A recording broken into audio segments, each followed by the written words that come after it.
Hello everyone, Hello. welcome. Hello Neko. Hello. Hello. Welcome to our last stream of the year again. Are we sure about that? No, we are really sure about that. We wanted to stop last week, but we didn't want to let this game unfinished. The game Yeah, that we started almost 9 months ago, I guess. give or take. Yeah, but it was the secondary game, let's say, hmm and we've played from time to time during the week this game, and now we are facing the final chapter, the bonus DLC, and we are Exactly. in the last part of this one, in the second last part. And Games Maniac is already in chat, so hello, my man. Hello, man. Hello to everybody watching. We already wish everybody happy holidays. Yeah, happy holidays, Now, everyone.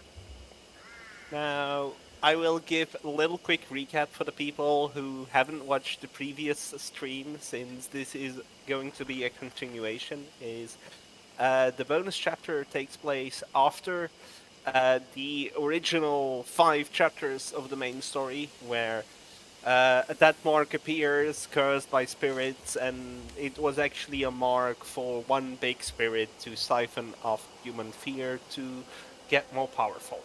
Now that whole thing is past, our main character is investigating another ghost sighting. So, at first we thought it was just in Dutch we say a monkey sandwich or an old wives' tale, basically. But the more we are investigating this abandoned hotel, we can't go to the 4th floor, or um, we see a girl always in a drenched red raincoat roaming around.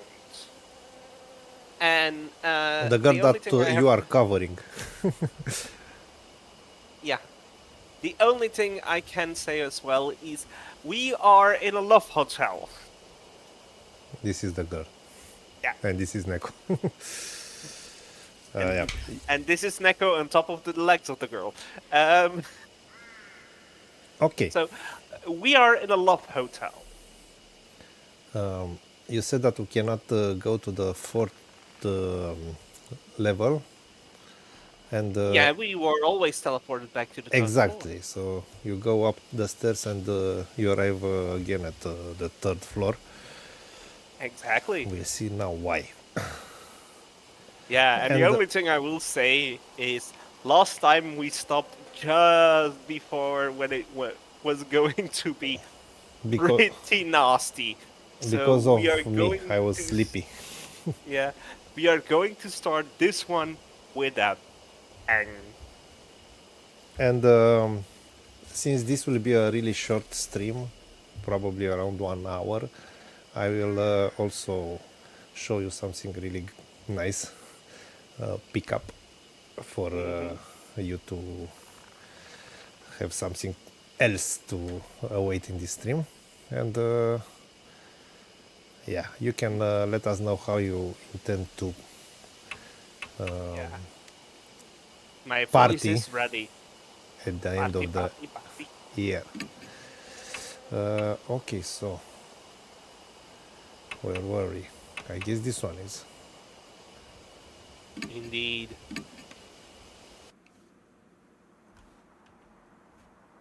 So, if my mind isn't mistaken, Hero has disappeared. Damn, And I'm we were in the middle of this mini maze.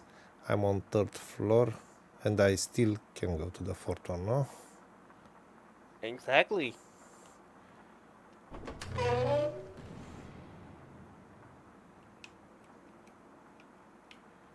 Oh, this is a new room. No, this is the S&M room we found last time. There is an unnatural space along the wall. This is not from the game. Sorry about this. This is the mobile alert that we get. Probably something happened. Will be a rain or something. No.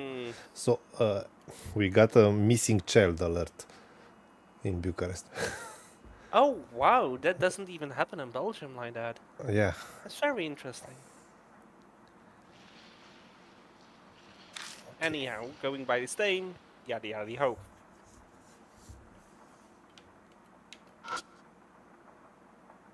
Inside the glass case are whips and ropes. Use your imagination, guys. They are shoddily made. I doubt they would survive being used.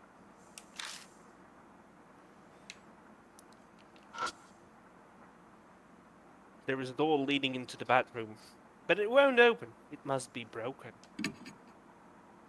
It looks undamaged at first glance, but the whole frame is warped, so it's jammed shut. The only thing I will say, in last stream, we encountered the girl, Red Riding Hood, and she ran upstairs when we wanted to ask her questions. At the fourth floor? Towards the fourth floor, yes. So maybe now we can go there. I put my hand on the door and tried pulling, but it doesn't move at all. Okay, then let's go back and check this. The fourth floor.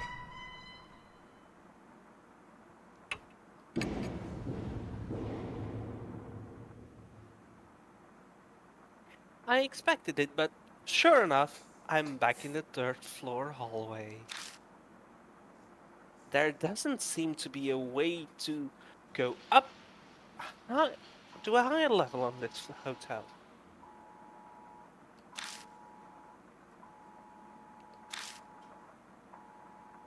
Some mysterious power is at work here. But Hero dashed off upstairs towards the third floor.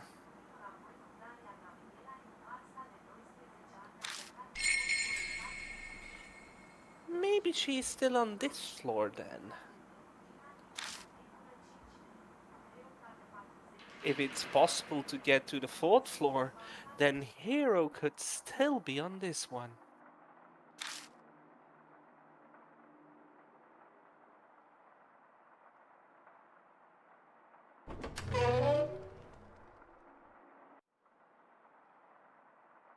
Oh boy, here we go. I step inside of the guest room. Something is not right here. Are these spider webs? When I entered just a little while ago with Hero, these weren't here at all.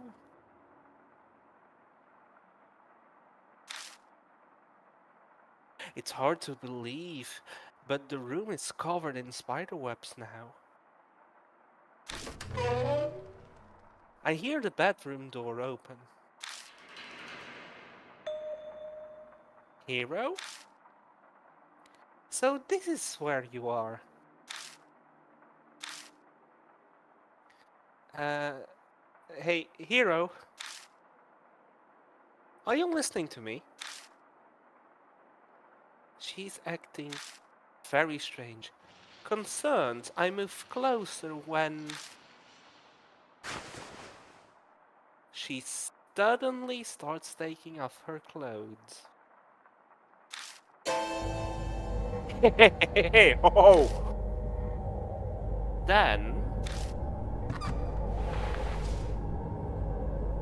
Whoa! He looks at me seductively from the top of the bed covered in spider webs. I hope this is safe on YouTube.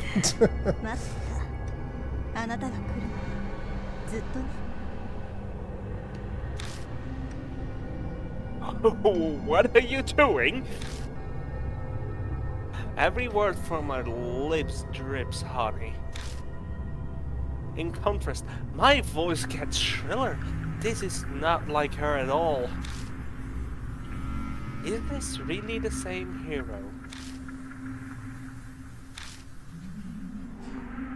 Hero gracefully slides over the bed and beckons me suggestively.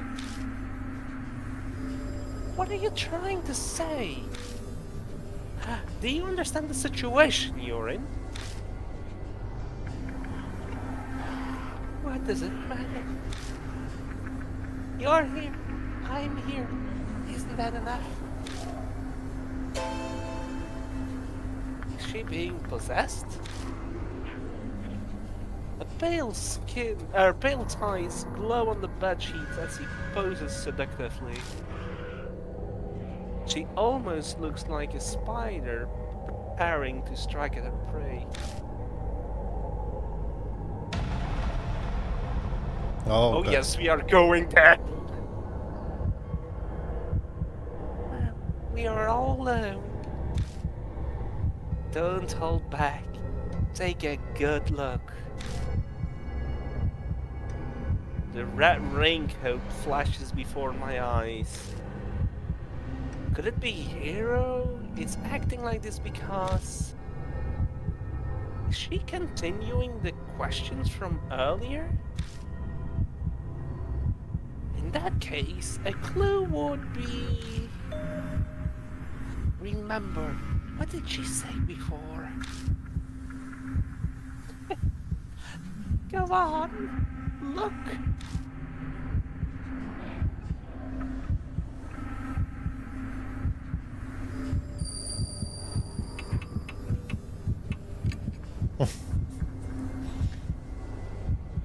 Ah!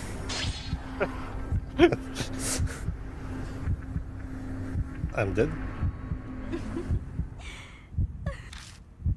Of course I am. Hero's lips twist bewitchingly. Then... something falls on my head. Spine.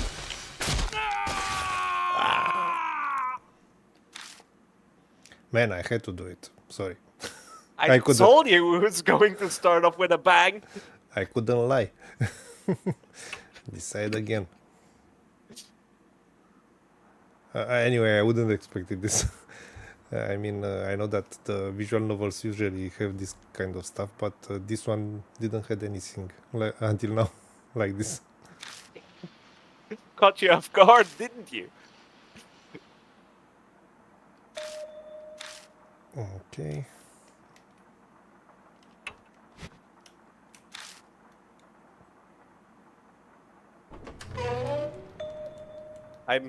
I hope with my voice acting, I do the scene somewhat justice.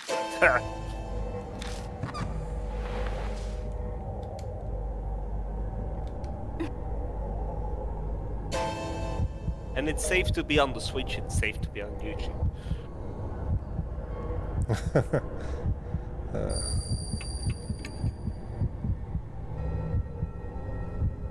Oh, not good.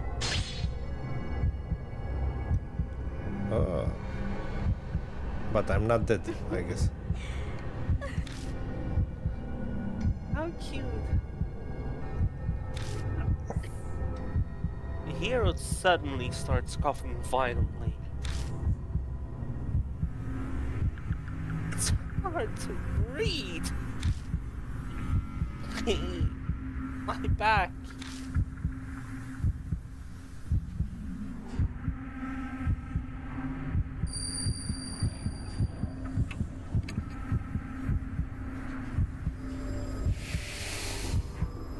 Okay.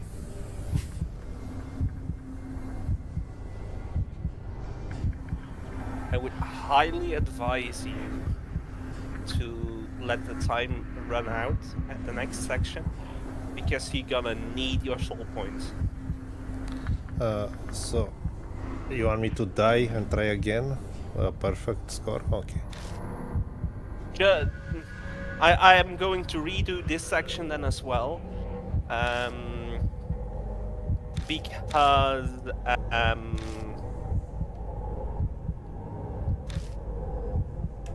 Okay then. there are barely any recovery slips in this chapter.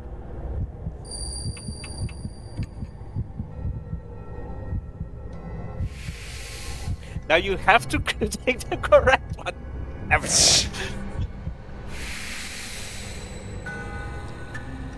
You want me to load?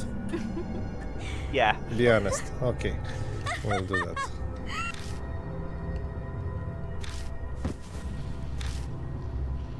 I think you can even during dialogue press. I can't.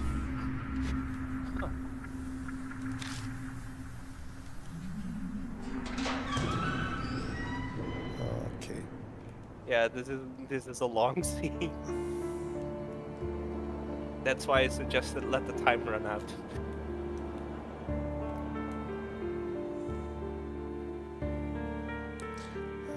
Okay, until we skip this, I want to tell you that to tell all of you that I already prepared our next game. I tested it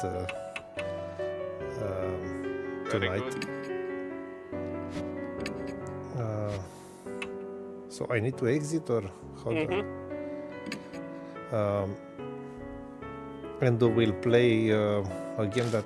Exit doesn't work. No, there is a way to go back to the main menu. Maybe by the options. System. Okay, start. Oh, yeah, I see it. Save and exit. I did this. Save. But doesn't exit. You need to reload the whole bloody game then? That's stupid. Yeah. Okay, I will exit the game. And that's a shame. The talismans are barely here, and there are. Oh boy, there are some very nasty live and dies coming up. And I don't want you to, for our final stream, be very stressed in having to quickly make a choice.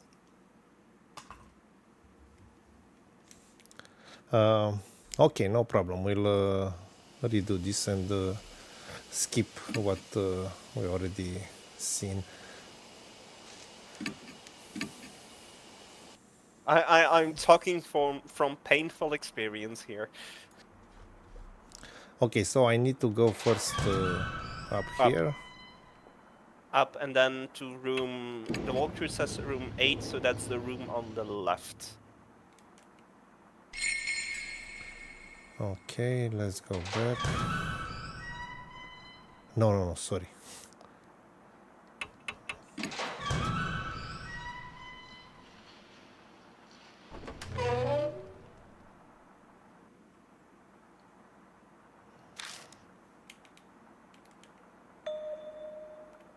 And please guide me. I don't want to make a mistake now that we do this scene. Option 3, option 1, option 3.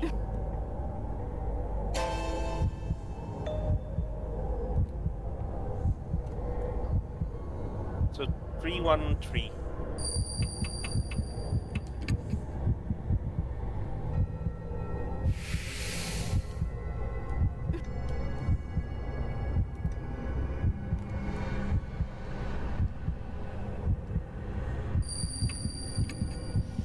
Now I will do the scene. We are back on track.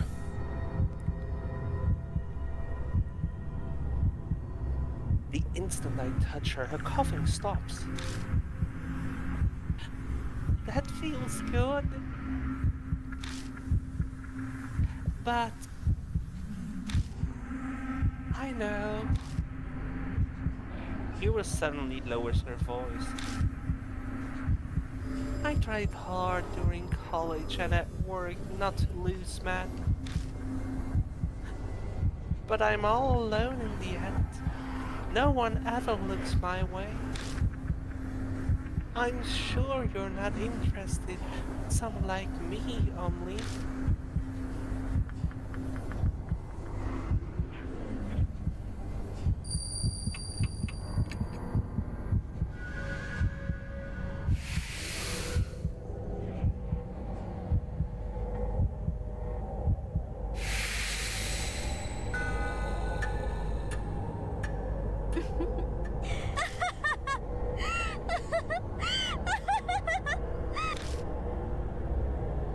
Hero's shrill laugh pitches into madness.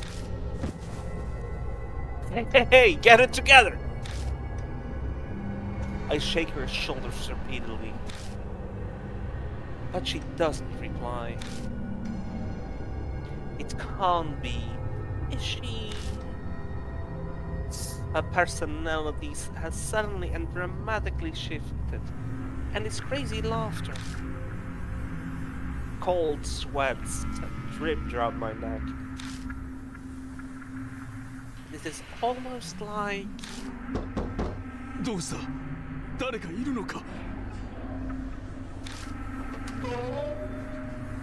Damon, you came? I'm sorry I'm late. I rushed over as soon as the emergency patient was stable. Did something happen? I'm not sure, but... I quickly tell Damon what's going on. He swiftly examines the laughing hero and turns to me with his findings. No physical trauma? But her head is confused. She needs to be hospitalized. We are on the 3rd floor. How do we get her out? I have learned that patients carry. We just need to get her on our backs. Come. We need to hurry.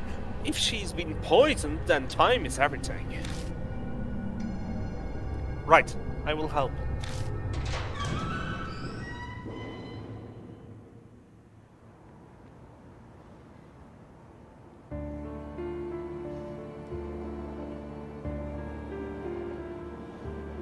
It was a bizarre and horrible night. In the end, Hero kept cackling it, and as we carried her out of the hotel, we put her in the ambulance and Damon rode with her to his hospital. The siren blasts through the night. Exhaustion bears down on me and I find that I need to sit down. When I come back to my senses and look up, the rain has already stopped.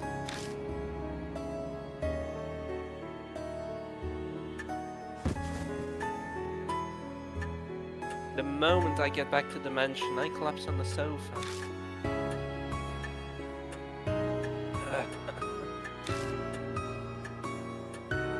Fury rises within me without outlets. Why is this happening again? I'm sure I steal Harry. So then why? Why again? The image of Hero earlier fixes in my mind. I have to do something. Something. Her shrill laugh echoes into my ears.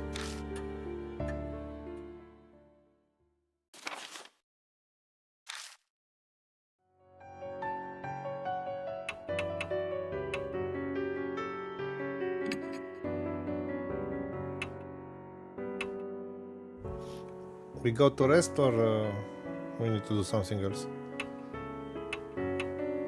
Bury rest.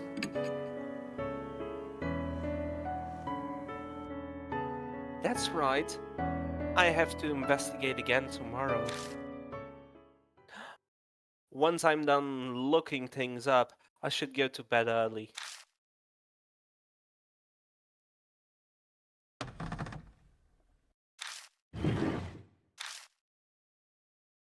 I hear the rumble of something heavy moving around as I'm half asleep. Is someone here? My brain is too sluggish for thought.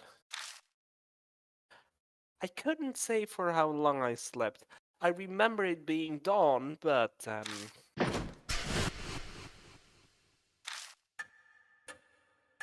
a loud noise makes me spring upright. Young eyes are staring at me. I'm so sorry. I woke you up. Suzu? What are you doing here?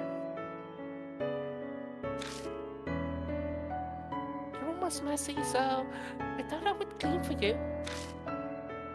Sorry I didn't ask permission first. That's not exactly what I meant. Oh, are you awake? Jeez, are you a little too careless? Christy, you are here too? She shrugs and sighs dramatically, very nearly rolling her eyes at me. Ah, goddammit. Hold on. Yeah, no, my Discord froze for a moment. You left the front door unlocked. Were you out investigating until late? It's not good to sleep on a sofa. I guess I didn't have the energy to make up to my bedroom last night. Was I that tired? Yeah, something like that. Take better care of yourself. Oh, do you want some coffee? No. I'm fine for now. More importantly, why are you here? Christy glances over me and huffs. I'm dropping off reports from Mr. Detective. Mr. Detective? It must be the research for the Mashida's case. But who have thought Christy would listen to a request from Mashida? That man is the worst. The attitude he had when he was asking for a favor. If I didn't know you, I would have flat out told him no. Yes, she didn't agree because she wanted to. I understand, but why is Suzu here too? I told her about my visit and invited her. We exchanged numbers a while back. Yes, she certainly surprised me, suddenly asking to be friends. It's the first time I have been friends with an adult. Crispy whispers to me. I can't help but to be worried. I have to make sure that creepy Otaku isn't doing anything weird to her. They go after children sometimes. So that's why. She was worried because Eita's so forward. No, more likely because Suzu is too innocent. But I'm a little relieved. You didn't seem very well when I was here before, so I have been worried.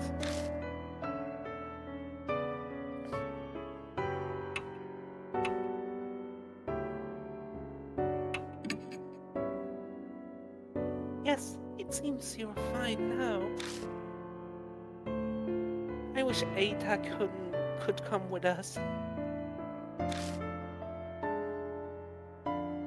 But he's working at the factory today. It sounds like Ada started working seriously.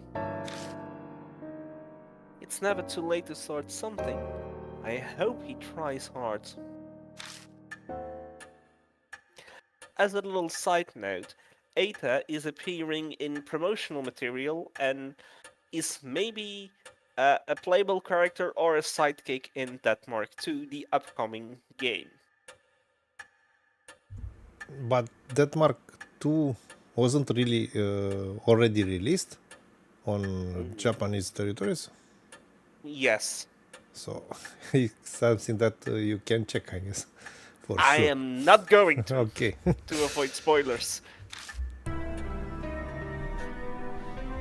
You heard the owner of the hotel went missing, right? I have connections with the copy editor of the article, so I asked her. And sure enough, her expressions clouded over. The hotel and the rumors of its illegal services were juicy news for the media. They even knew that there was a mediator organization managing it. Reporters looking into the flow of cash. Usually I would say cash flow, but oh well. Actually got some concrete proof. Telling this story is fascinating because Christy used to be in the media herself. The things recorded in the guest books we found may have been connected. But before we talk about it, Suzu, sorry, but would you mind doing some more cleaning? I have been puzzling it out for such a long time. The second floor is a giant mess too. Oh, okay, I can do that. I will borrow your cleaning supplies then. Suzu skips up the stairs. Christy seems immediately catch on. Not exactly a topic for kids' ears, huh? I'm sorry, I didn't realize. No. It's also really a mess up there. Anyway, tell me more. Yes, so the media at the time should have been pursuing the heart of the matter, but it's like the case was hardly reported on. The media caught wind of the story, so the police should have been briefed on it as well. And yet, what took place is the masquerade is shrouded in darkness. It seems something's behind all of this. Behind? What you mean? I don't know if it's true or not. But they have a whole list of masquerades customers. Famous politicians, businessmen, the lot were on it. And a reporter who got the proof up and went missing. A number of freelancers on the case also went missing apparently. That's horrible. Those were the only words I can find to describe it. You're telling me it's an outrage to silence those who are seeking the truth? It's bad, but at least it would be a little better if It's the work of normal humans. The work of a regular human? What do you mean by that? Exactly what it sounds like. The truth is, I tell Christy about what happened yesterday. What we found in the hotel and what happened to Hero. The color ranged from Christy's face until she's white as a sheet. So, we are leaving! With her sudden yell, Christy stands up and prepares to leave. What's wrong? No one told me! What? No one said a single thing about spirits like that being involved. I'm sorry, but I can't do this. I'm never going to face a spirit again. And I'm not just thinking about me. I don't want Suzu going through that either. Thinking about it? Yeah, that makes sense. No one has the right to drag Christy and Suzu into a case like this, especially me. I'm sorry, I didn't mean to get you involved. The research you have done is enough, so I don't need to concern yourself about it anymore. Christy looks at me in stunned surprise. Now, I should be the one apologizing. I owe you. You did everything you could to save us. But we... Is something the matter? Suzu re-enters the room, her head tilted in confusion. I just remembered I have something to do. So we need to leave. Sorry. You can keep cleaning next time, okay? Okay, I understand. Susan nods, though she looks suspicious. She's very God damn it. Perceptive? Yeah, that word. She has picked up the strained air between us. Well then, see you, Mr. Rand. Right, thanks for coming all this way. You are a great help. I'm grateful. Christy quickly bows to me, her expression inscrutable. Excuse us. I will come again sometime, okay? Suzu puts her head towards and bows politely. Hands together, sorry. Then she whispers in my ear so Christy can't overhear. I'm sorry. I caught a little bit of what you were talking about earlier. So I contacted Aita. I'm sure he will be helpful. Oh. To be honest, I can't imagine Aita being very useful. But Suzu has good intentions, so I nod. Thanks, that helps. I do my best to smile as I see them out of the mansion. I need to get ready soon and head out.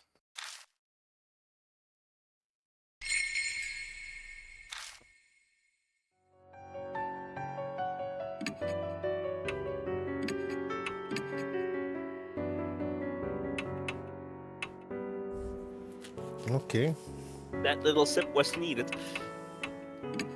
Switching between three character voices isn't that easy.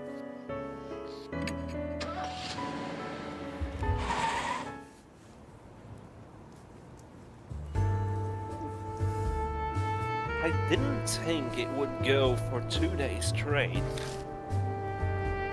But it's sprinkling again tonight. Gotta set the mood for the investigation, huh? Mother Nature is just being a bitch.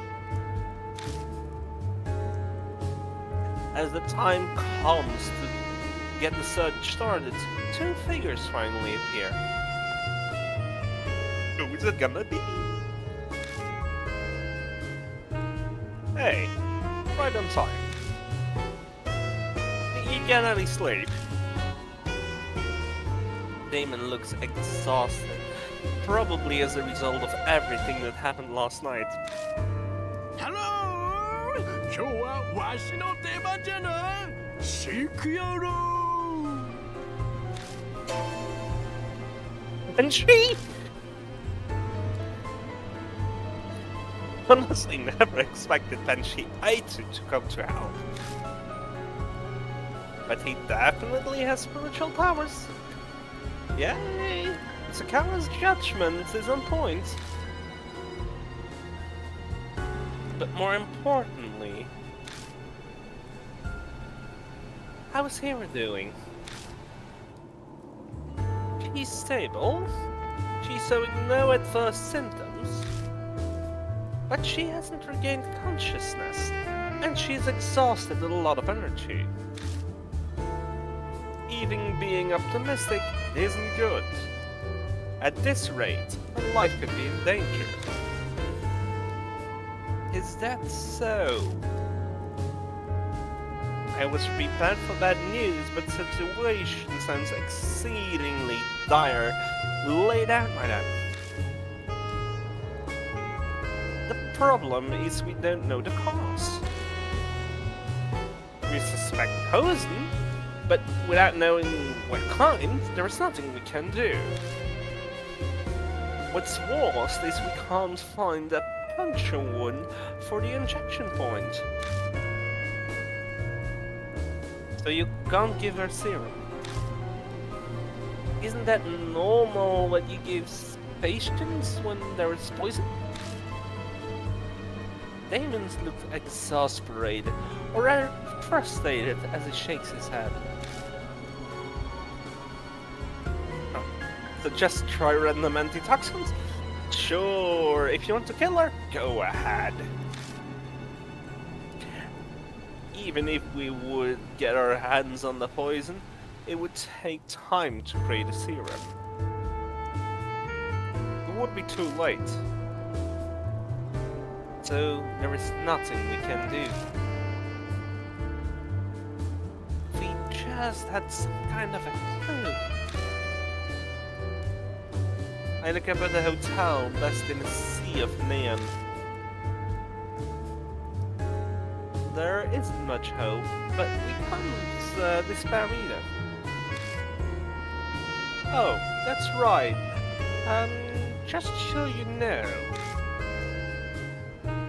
Damon looks over at me. There was no mark on Hero's body. Okay, I see. Which means that nightmare isn't starting again. Thankfully, I sigh in relief. The frozen chunk of fear in my chest is melting away.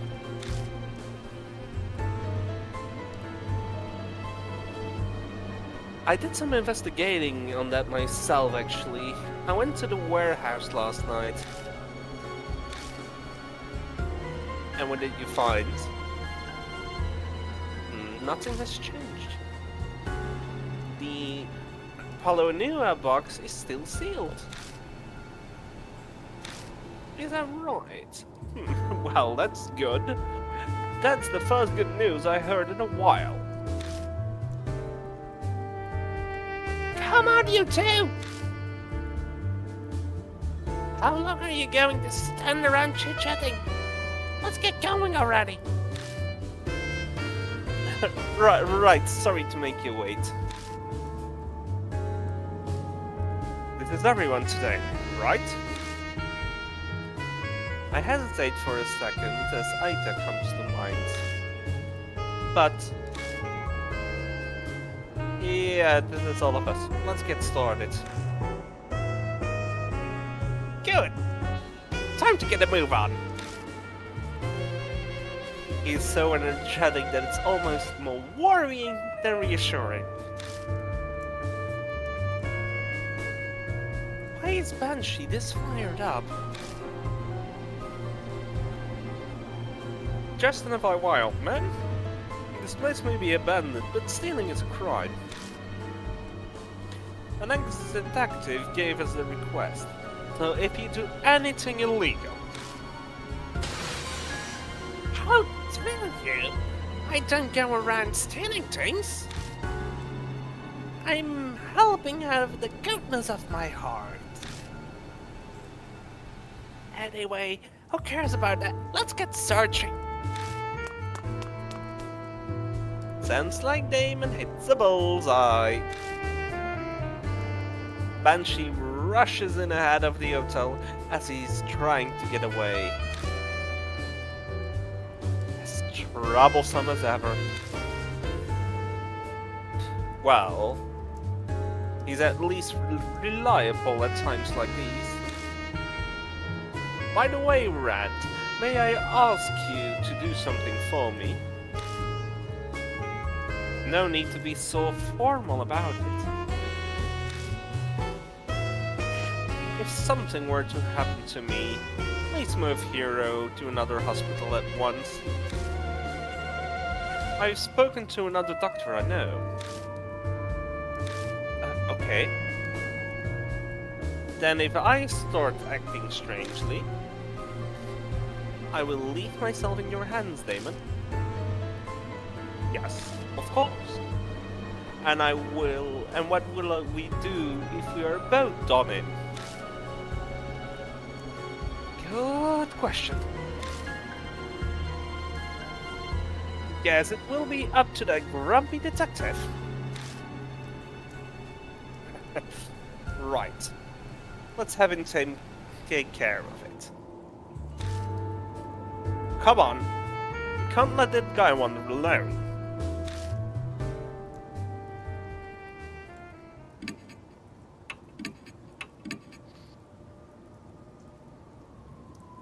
This chapter is taking very much twists and turns, isn't it? Whoa, it's still fancy in here.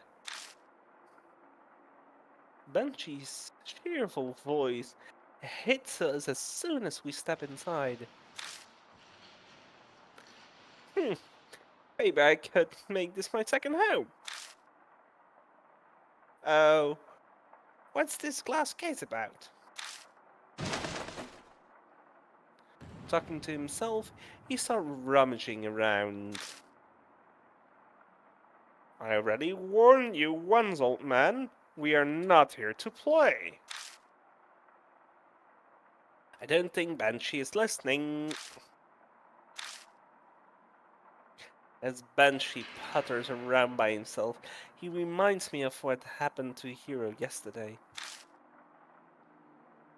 We should stick together as much as possible. It's dangerous to go alone.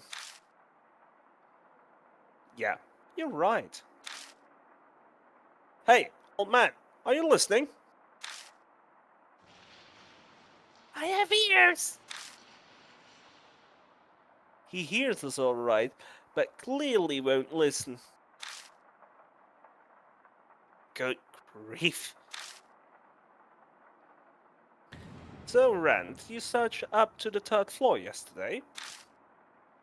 Which means we should look to the 4th floor and above today. Yeah, that's right, but, is there a problem with that plan? When we went up the stairs to the 4th floor, we just ended on the 3rd floor back again. I tell him about the mysterious phenomenon we encountered yesterday. Are you sure you weren't just confused? Yeah, I'm pretty sure it's real. Then we're in trouble. Is there no other way to get to that 4th floor? What are you talking about? There is a way right over there. Easy. Banshee unexpectedly butts in. What do you mean? That thing right over there. See? Do you bumpkins not know what an elevator is? Damon lets out an irritated groan. Old man, you know elevators need electricity to work, don't you? Do you think this hotel has any power? If there isn't any, then you will have to do is make so that there is. There are devices that control electricity. I should know. I'm an expert. Oh, really? Is that so? Damon sighs. I think he's just so lost that the will to argue is not there. Yes, I will just have to find the device thing and guess I will just have to find the device thing myself then. He heads off, and after I had told him to not wander around without the others, I will just ask you to not go off by yourself. Banshee, I'm begging you. Stay. I don't get to finish my sentence. And a splitting headache peers through my head, and I fall to my knees.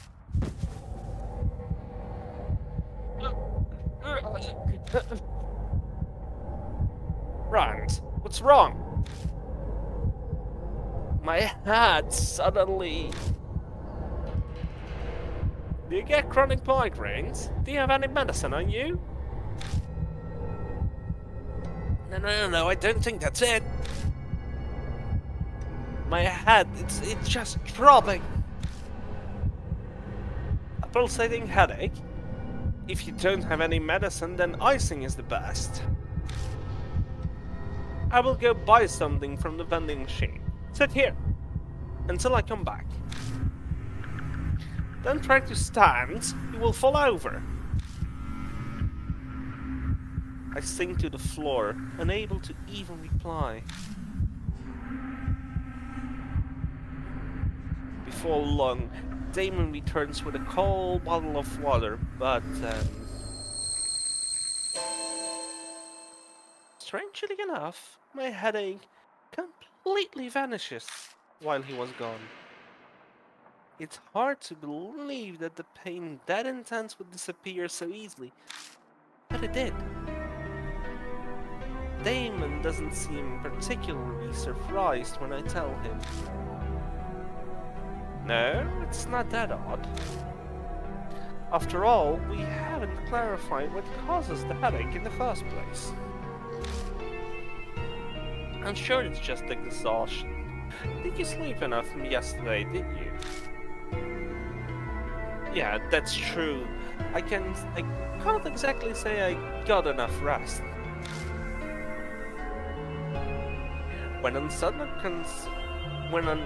When you are under continuous stress, it's possible you get certain headaches.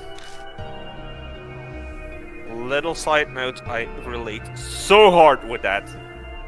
Back to the game. Once you get home, you should relax. Take a bath or something. Okay, I will try to do that. All that common sense, but it carries weight when it's coming from a doctor. Oh, by the way... Damon looks around puzzled. Where's Old Man Banshee? Huh? I whip my head around, searching. Banshee is nowhere to be found. Jeez, already. Okay, give up.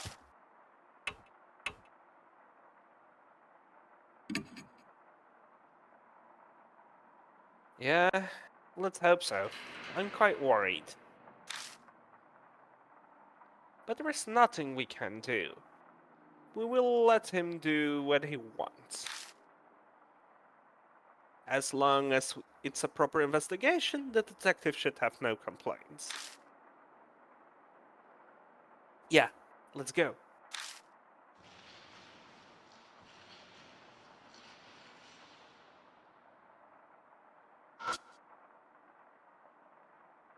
Pictures of the guest rooms on the wall.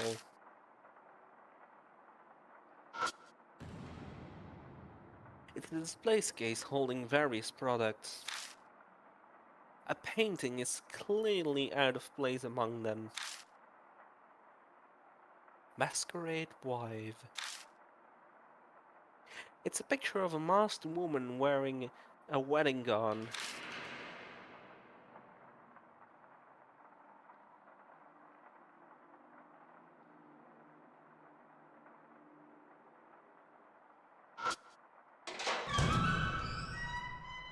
I really need to pick my drinking moments carefully here. Open the door to the emergency staircase.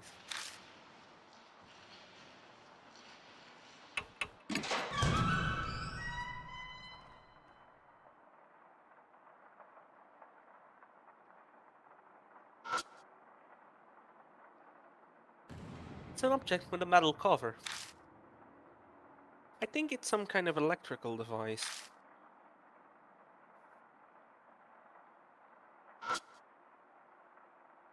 It's a door to the elevator. Or the lift, how the British call them. I tried pulling the elevator door. In Romanian, it's also lift. In Dutch as well. It moves slightly if I pull all my way into it. But based on what I see from the window, the elevator isn't on this floor. Opening it makes it easier to fall down to the bottom.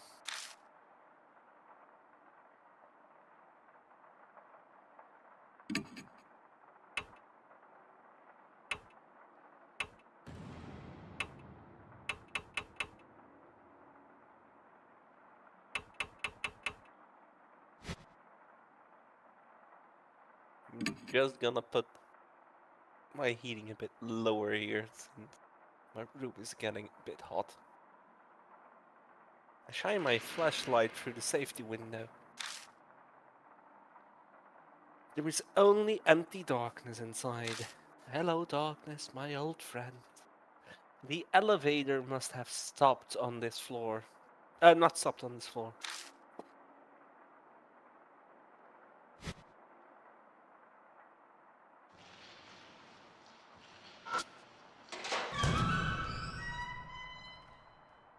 So, let's go. On the staircase!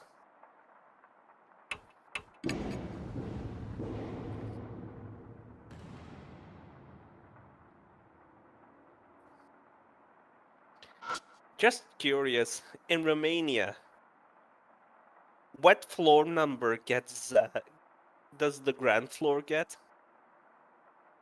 0. 0. So I think it's a European thing. I think it's more of a Japanese/American thing to call the ground floor the first floor, and then now the first floor the second floor, and so on. It's just something interesting cultures and languages do, in my opinion. But it confuses sometimes the fuck out of me if I'm following a walkthrough and I see you need to go to the second floor, and then I need to go 2 floors up. Yeah. I mean, an array starts with 0, so. Exactly. Thank you. Both IT guys talking here. I tried pulling the elevator door. It moves slightly when I put my weight into it. It's impossible to open it alone, but if I have some help, I might be able to force it open. Wanna give it a try? Lend me a hand. Alright? I show you what I'm capable of now that I have grown healthier. On a count, 1 and 2. We muster all our strengths and 2 or 3 more times to force the doors open. And then... Ho ho ho! There was a sound of something snapping, and the doors suddenly slide open. Did we break it? Maybe. It's probably still okay. But now we can search the inside of the elevator. Let's go on in.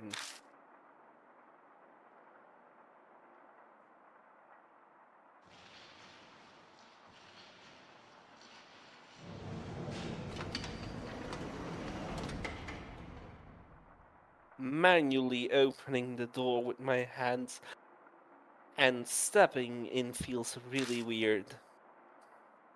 Damon Lee consciously closes the door once he comes inside. Doesn't leaving an elevator door open concern you? True. I think it was just a habit that I didn't want to think about it. Still, are there spider webs on the ceiling? Yeah, looks like it. An enclosed area such as this would be a good place to spin a web. Now then, where should we first check?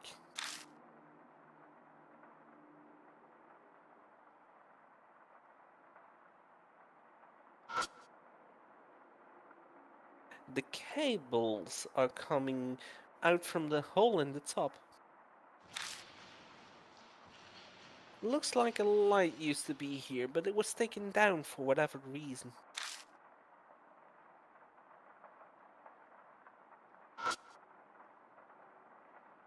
It's a floor hotel guide. It lists the numbers from the first floor to the 6th.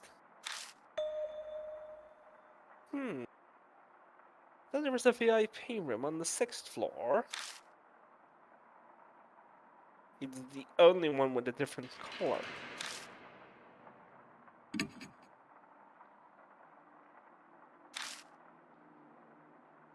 Did you notice something else? Touching it coats my fingers with dust. The 6th floor is in a completely different color, so it could be a special room there.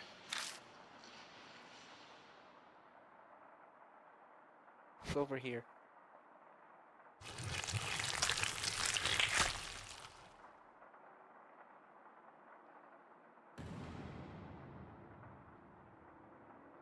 I guess we have the key for the 6th floor.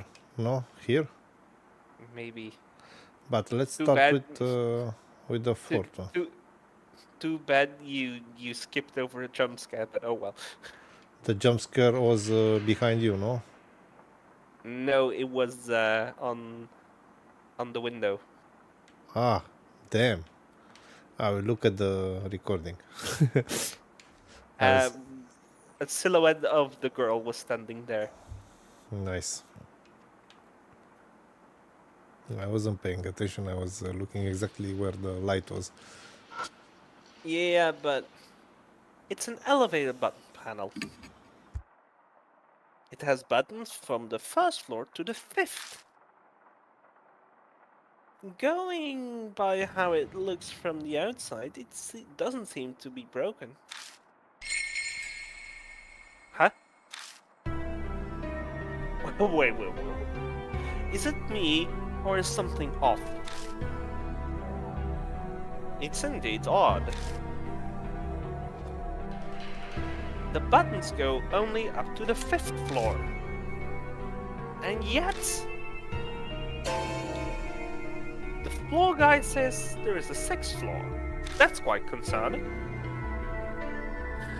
Maybe you can only get to the 6th floor up by using the stairs. No, I don't think so. It says the 6th floor has a deluxe suite. I never heard of a VIP room that can only get to by using the stairs. That's a good point. They wouldn't make their guest of honor use the stairs. But then, what does this discrepancy mean? I suddenly remember how Banshee was fixated on the elevator.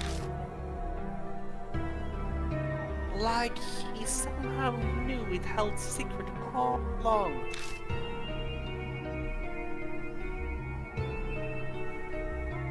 And in the end,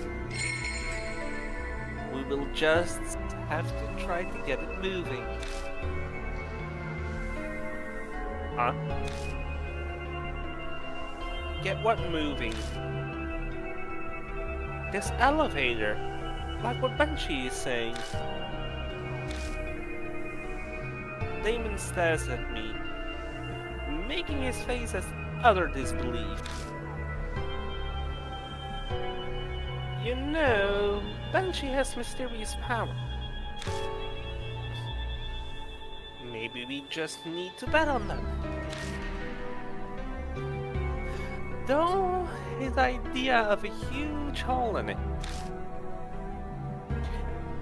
The problem is how we go getting it to move. I don't have the slightest idea. I see now. I thought he was going to get irritated with me. Damon thinks about something for a while. He slowly starts talking. Rant, to be honest.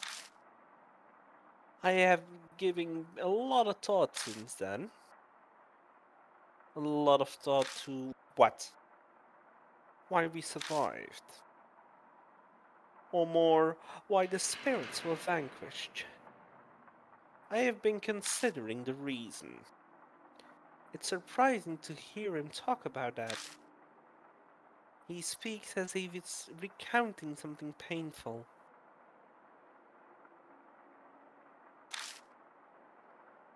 The reason why, it's clear that nothing physical was behind it.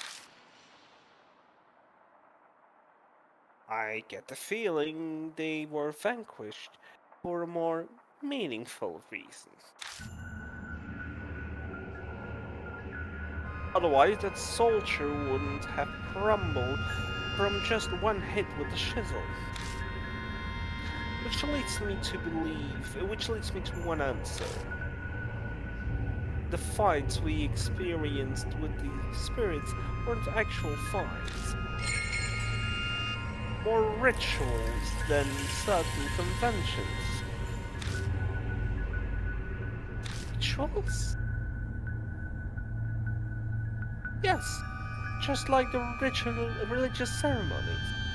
Rituals are presented to the spirits. A ritual is a reenactment of something. Obviously, it doesn't actually take place. But maybe going through the motion satisfies those on the other side. Then, once the purpose is accomplished, in our case, the spirits were vanquished. Then the monks disappeared. It's all conceptual, but it's a convincing argument, especially from those with personal experience. For example, we vanquished Hanehiko with lipstick and a hand mirror. We were essentially reenacting his memories of his mother. And if you define a ritual as a reenactment, then that would mean our fights were rituals. I understand that, but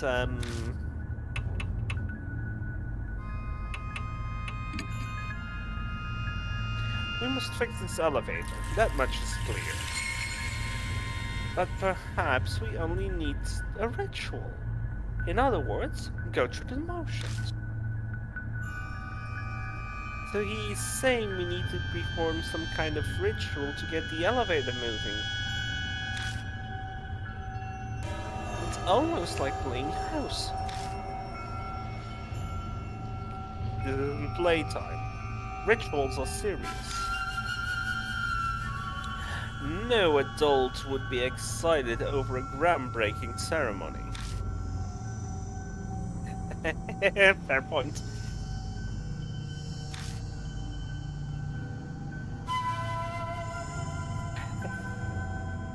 If it's the work of being caught up in some delusion like spirits, a ritual might make something happen.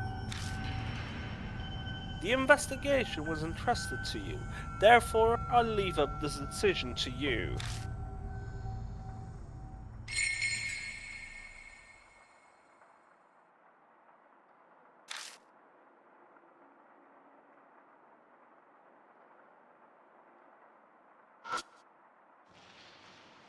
It's an elevator button panel. The buttons for the floor to the fifth. First to the fifth. I push one of the buttons. Is that done? I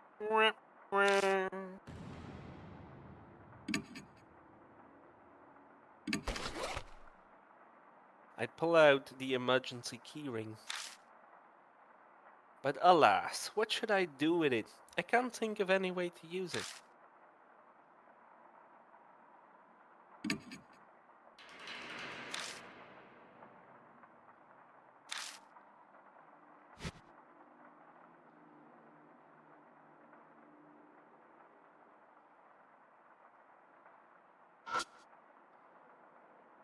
There are cables coming out from the hole on the top.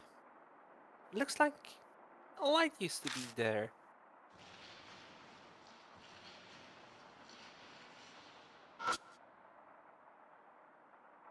It's a small keyhole above the operating buttons. I peer into the keyhole. Oh, it's the elevator fire switch. If you stick a key in there and turn it, it activates the elevator even in emergencies. Emergencies? What kind? I don't really recall. I think we can make the elevator move without closing the doors. According to Damon, normal elevators stop moving if their doors are broken. But supposing you need to use it during an emergency, you would need a key. This seems like a good time to use that. We did force the doors open after all. If we broke something while doing that, we might just need to use a fire switch. Still, you're pretty well informed. Yeah, I learned that during disaster drill when I worked at a larger hospital. We were lectured to prepare us for anything that might happen. So that's why he knows so much. Do you have a key you would think you can use? You should try it.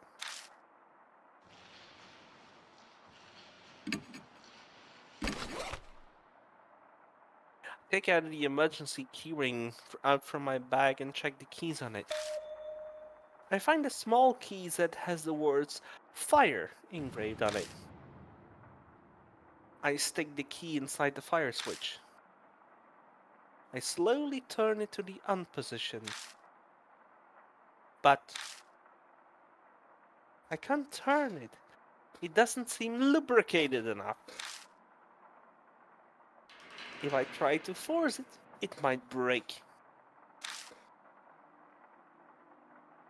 I think that's the right key, but you might need to put some oil on it.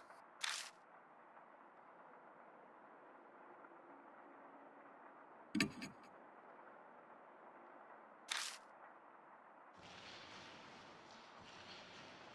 think the puzzle is clear here.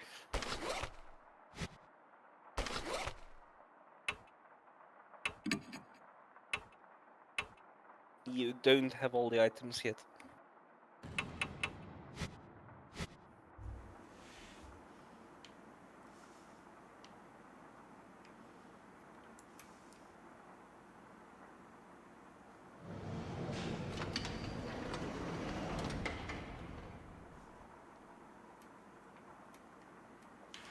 Shall I try to leave you be for the match for most of the time, or guide you sometimes? Like usual, let's try a bit, and if I'm not moving in the right direction, let me know. Yeah, and to avoid having the stream run for hours, I will be a bit quicker with giving you subtle hints. Okay.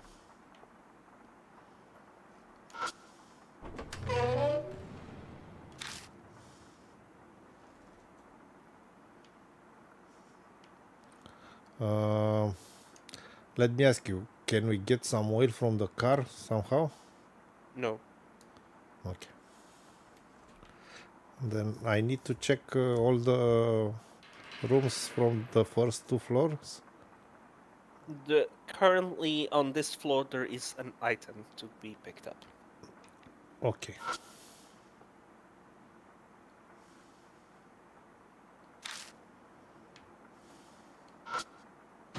That might have been too direct of a hint, but oh well. I will be more vague for the future.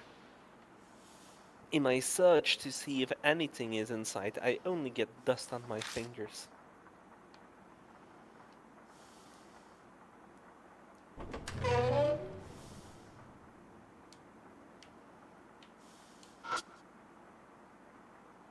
I put one hand on the bed and lean my weight into it.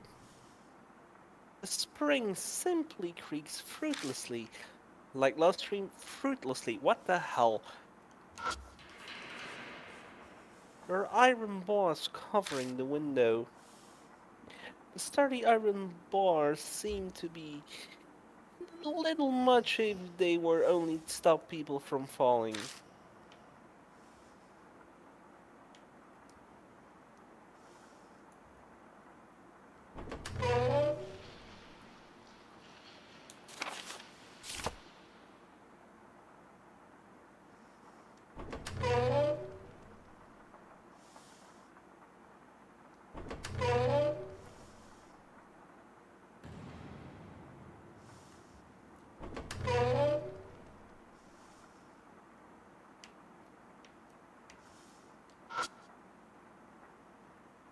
A Venetian mask with a creepy expression hangs on the wall. Were they hung there to match the hotel's theme? It's still really creepy.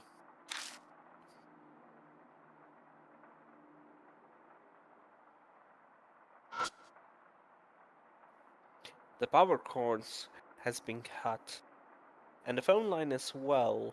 The phone can be used. The trash can has a giant crack on it. It probably happened when it got knocked over.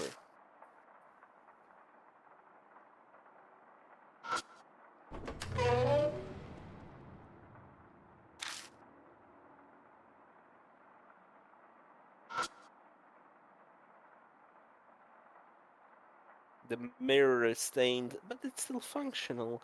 I can see myself in it. I peer into the mirror into the dark. I don't see anything, but it still creeps me out. I get back to investigating.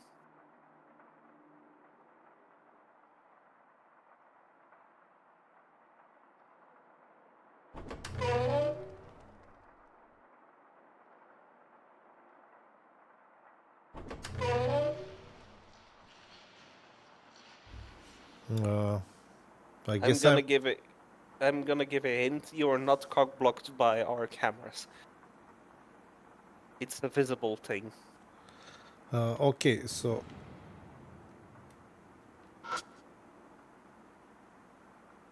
Masquerade wife. It's a picture of a masked woman gazing at a man.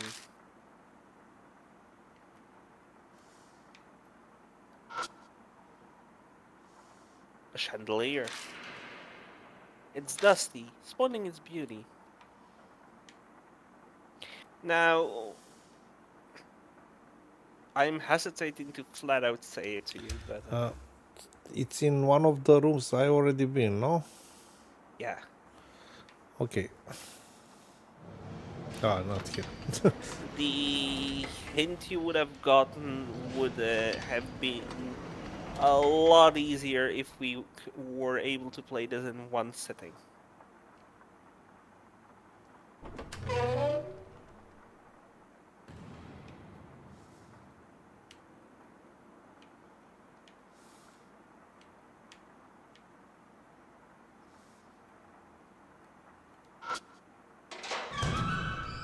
I check behind the wire door, but all I find is an empty cardboard box.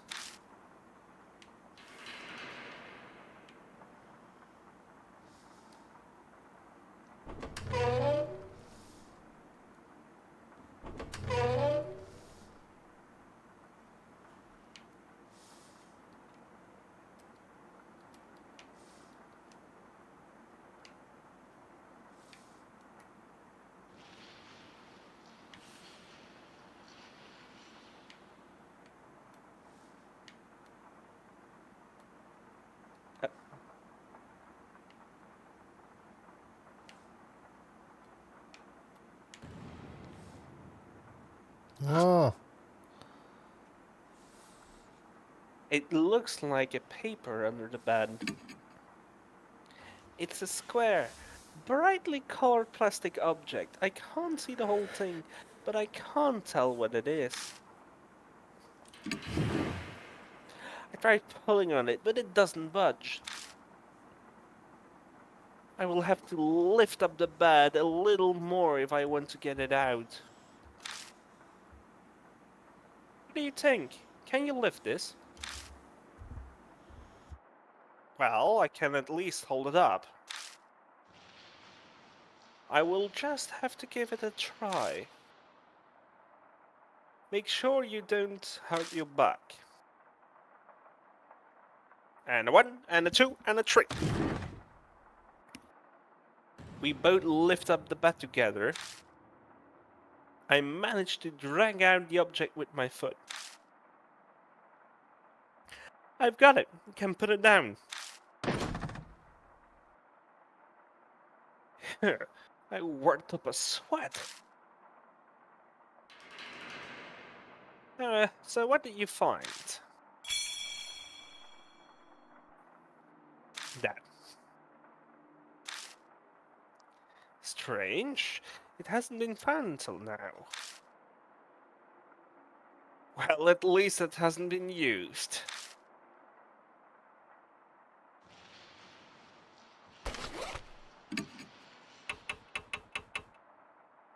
You can't combine items in this game. Don't even try.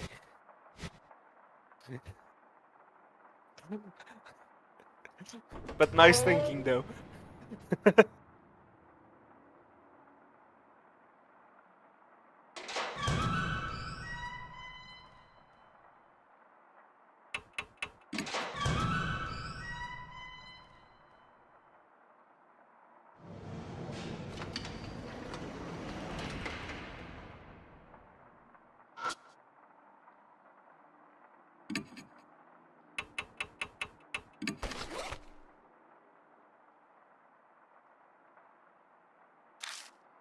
I'm sorry, I was a bit distracted.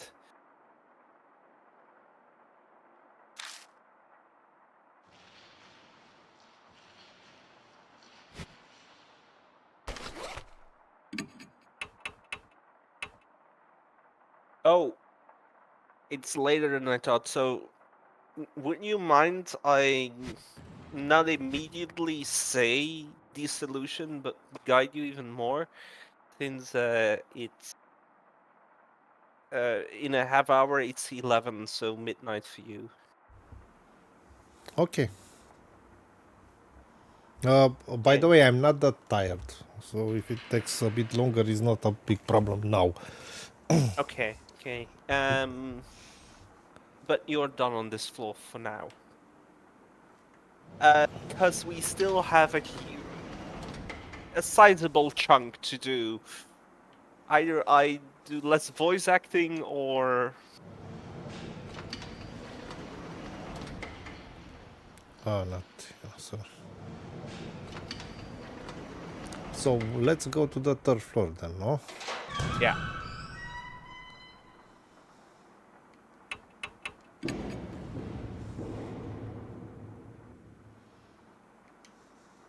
When we return to the third floor... This is interesting. Banshee is there. He's just appreciating a painting on the wall and mumbling something. What's so interesting about that painting? What are you doing? You weren't even planning to steal that, are you? Even I can tell the painting isn't worth a dime. I was just giving it a good look-see. Painting like that seem to have a specific order to view them. You see, I'm gonna look I'm gonna look somewhere else. Banshee disappears towards the stairs.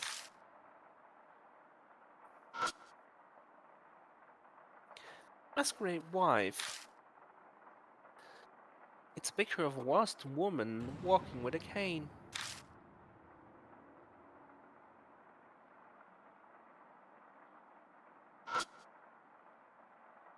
It's an object with an iron cover. I think it's some kind of an electrical device. I open the cover and peek inside. I don't know the actual name for it, but the device I found looks like a circuit board. It is a circuit board, my man. And of course, it's broken. Well, we have to fix this, as we want to get the elevator moving. And just like the old man said, it normally doesn't move without electricity. Of course, we don't actually have to fix it, as long as we can get it moving. We only need to be performing the ritual. That's all we can do. By the way, Rand. Damon's face pales up as he groans. This stuff hanging everywhere. I think that's human hair. The typical Japanese horror trope. Sweat drips down my neck. It certainly looks that way. Well, we can ignore it for now. Yeah, good idea. Trying to put it off my mind, I reach out to the circuit board. Just then, I notice something weird. What is that noise? I hold my ears close to the circuit board and I hear a faint buzzing. It's coming from the circuit board. It might be vibrating inside of it.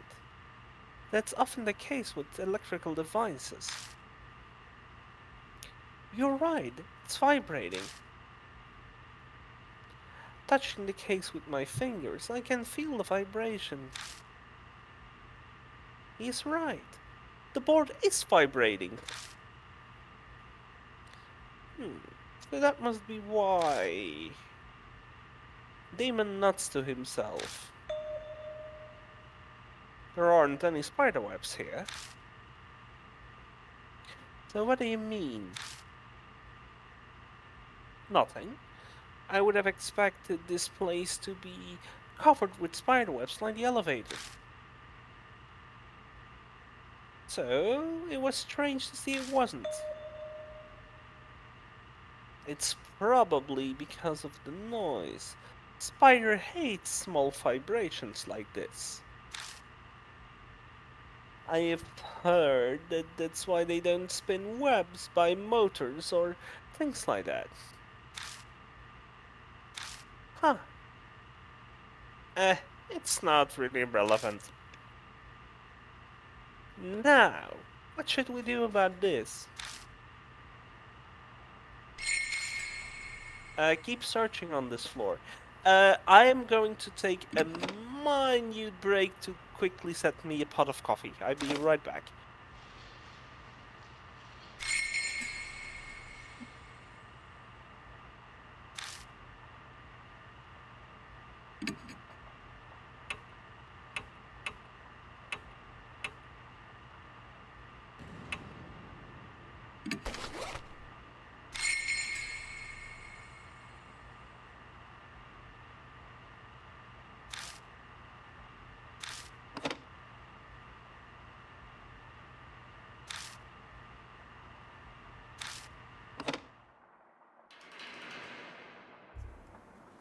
Neko doing some coffee on the stream.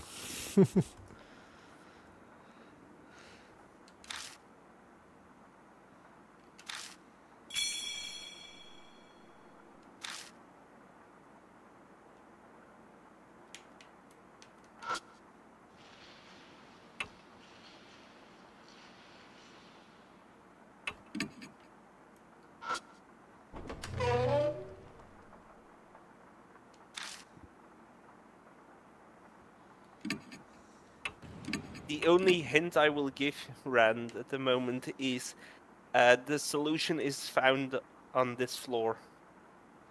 Okay, got it.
I know I can get quickly a pot of coffee since I have read most of the dialogue here already.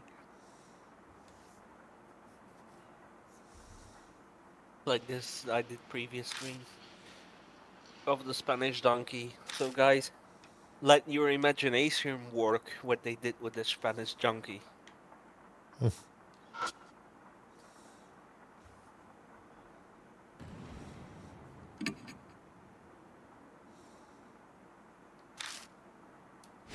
So could you quickly open your inventory for me? Okay.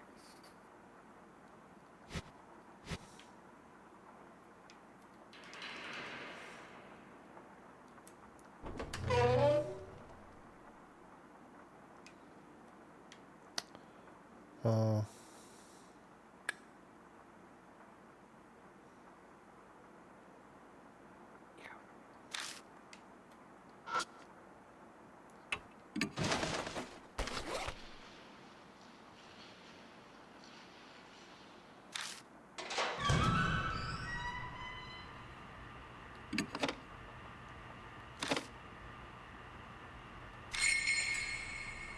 okay, I need to put it back. Yeah.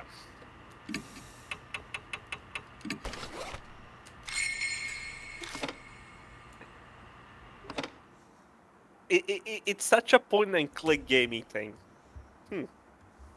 You're pretty imaginative.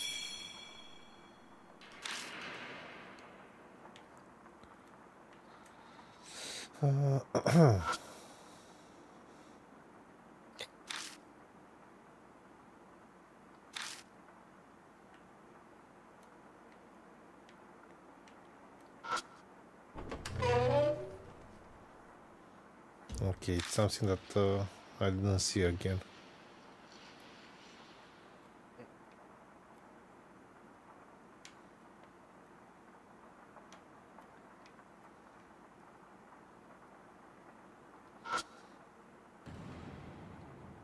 It's a large air conditioning unit. The vase holds some cheap fake flowers. Like the fake plant in my background. It's also... I'm sorry guys, it's fake.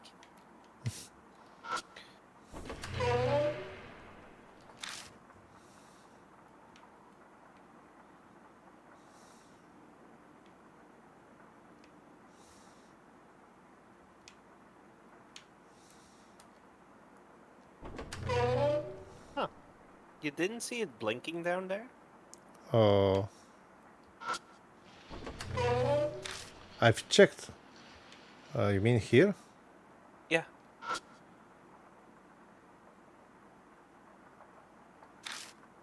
Hold on. You are at room...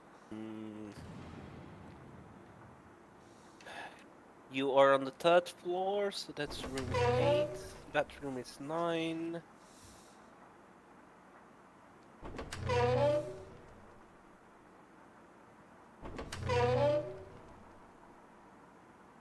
Okay, and on this one I cannot enter. Should be able to.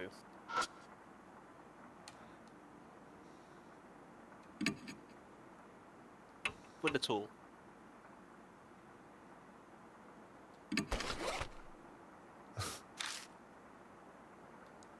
A spoon! That's just the slowest murder weapon of all time. If you've seen that video, you know your internet culture.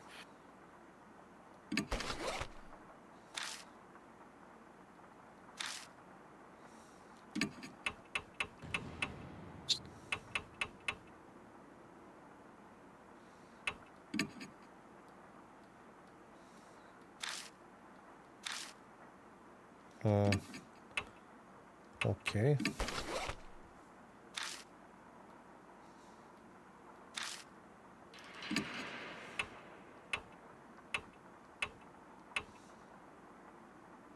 So now you are a bit fucked with the fact that we are playing this in 2 parts.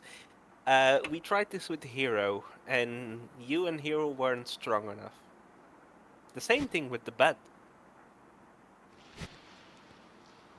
Uh, I put my hand on the door and tried pulling, but it doesn't move at all. I see.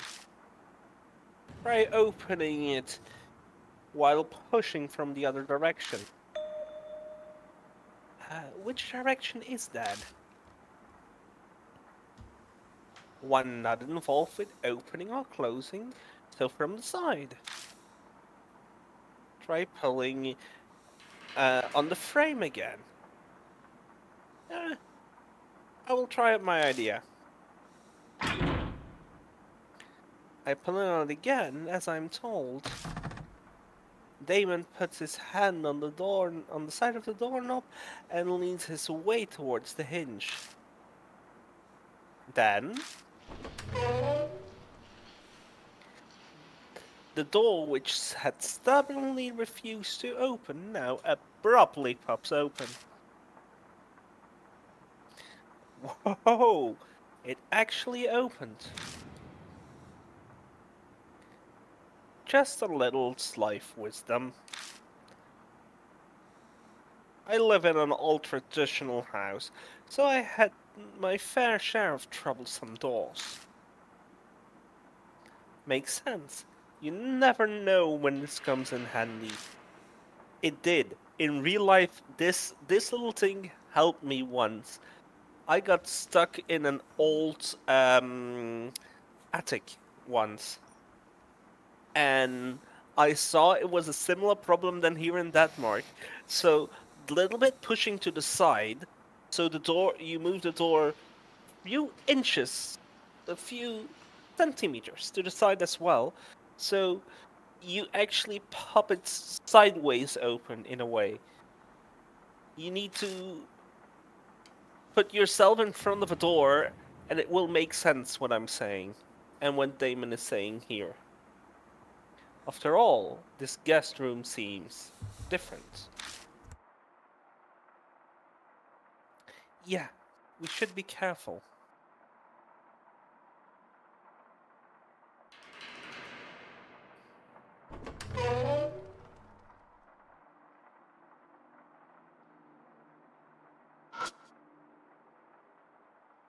There's a shelf stuck on the wall. It's lined with hairdressing products, cologne, and lotion. There are some bottles still have a bit of liquid left, but most are empty. I check through the bottles all on the shelf, and I find a tube with still something left inside. Maybe toothpaste? I check on the label. It's Vaseline.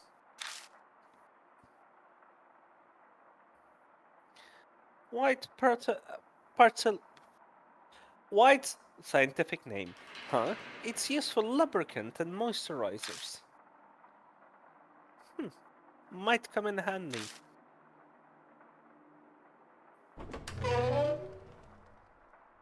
Okay, I will give you the small hint since you're gonna maybe need it. Check the toilet.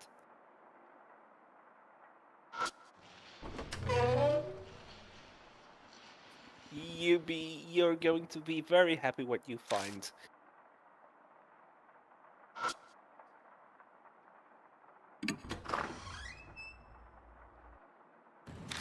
I go inside and flush the toilet. The toilet lets out a horrible coughing noise and spits out some black water. When I look up, I notice something is stuck on the side of the tank. Oh yes. The worn out talisman. And you might remember what that does.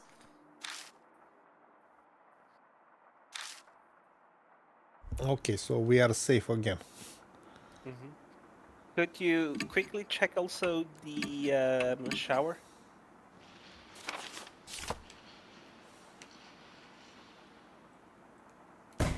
Oh God.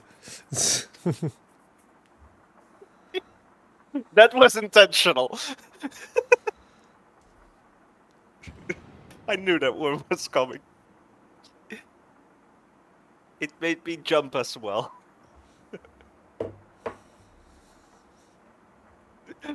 Hate me for this all you want to. Okay.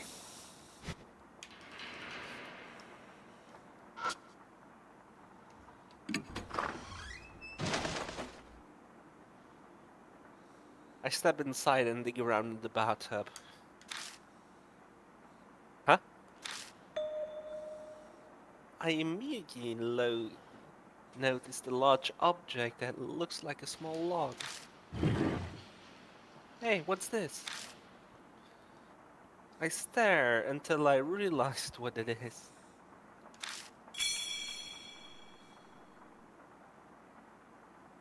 The wooden horse head! Damon seems shocked. It might be a little late saying this, but you're really impressive, friend. Should I say Rand or Klamath? What do you prefer here? Random, Both sentence since randomly. yeah.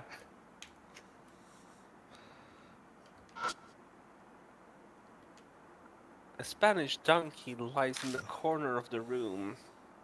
It looks like the neck is broken off and the head is missing. Okay, so I cannot use it.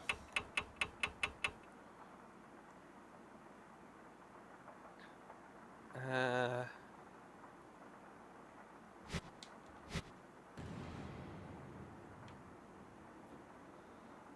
hold on.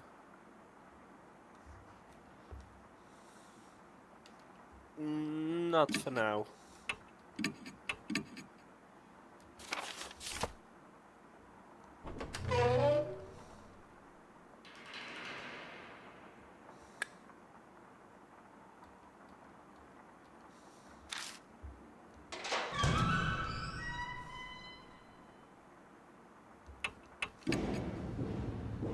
No.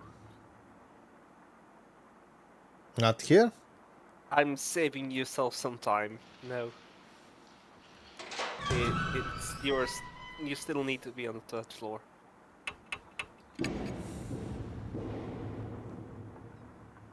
Since now it gets a bit, fucky.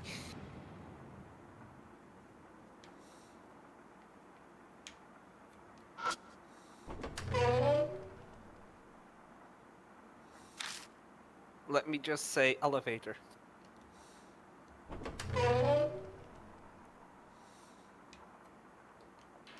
You put the thing on the switch, so elevator.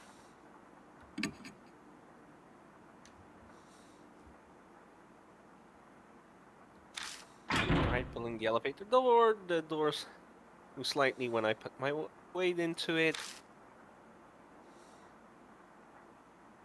The elevator isn't on this floor. Oh no, I'm sorry. You are going right. Yeah, I don't understand why you wanted to stay here, because we need to use the vessel, I you know, am on the elevator, on the second floor. on the first floor. First, I mean, it's second here. No, you should go to the first floor. Trust me on that one. I was reading a wrong part of the walkthrough. Man, I need to understand. I want to go here first. I mean, I don't want to play like this. I want to do what I'm feeling I should do first, and then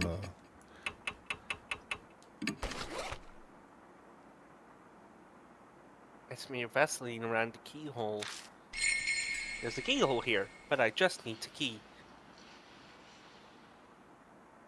So the key will slide better.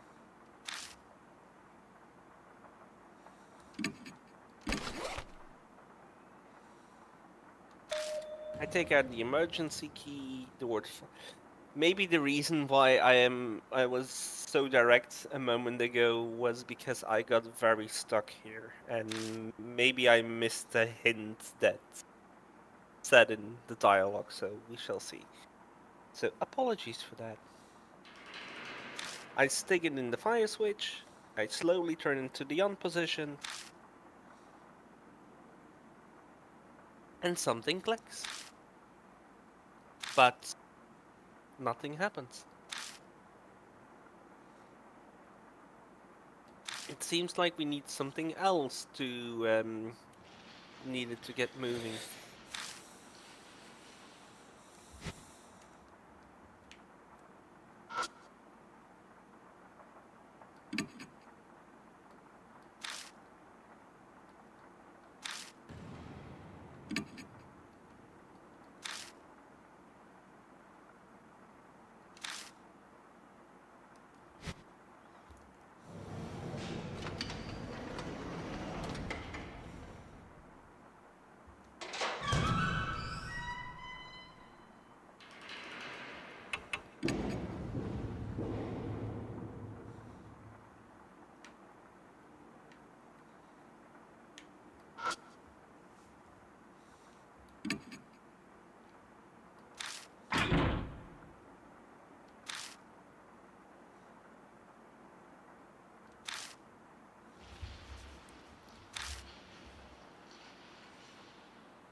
Hmm.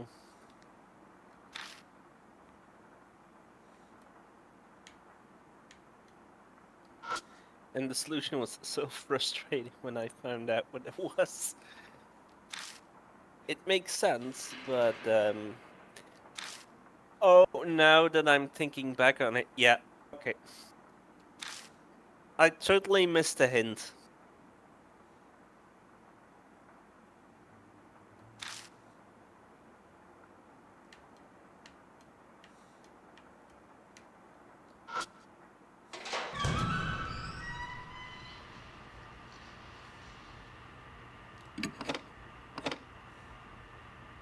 I tried moving the switch, but doesn't seem anything wrong with it.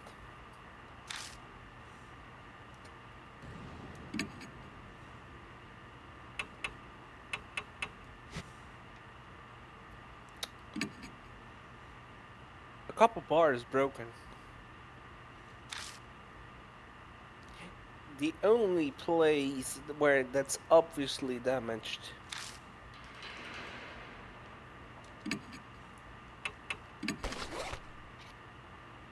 Yeah, that's the part where I got stuck. I take out the spoon and place it into the bar. Metal conducts electricity, right? I see. So electricity will be able to pass through that. Yeah, I'm not sure it will actually work though. It might be enough for what we are trying to accomplish for now. I force the spoon behind the copper bar. And it sticks into place rather easily.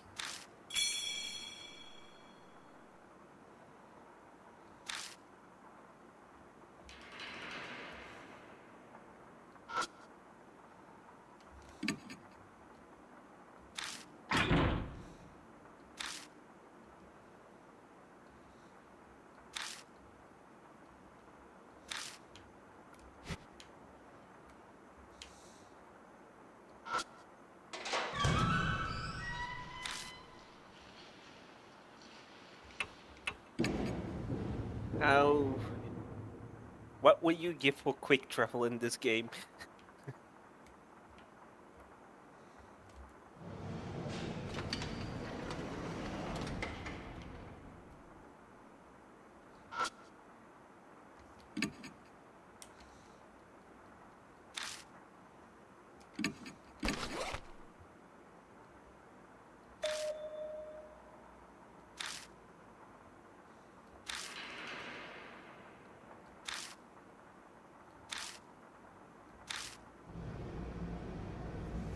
Oh!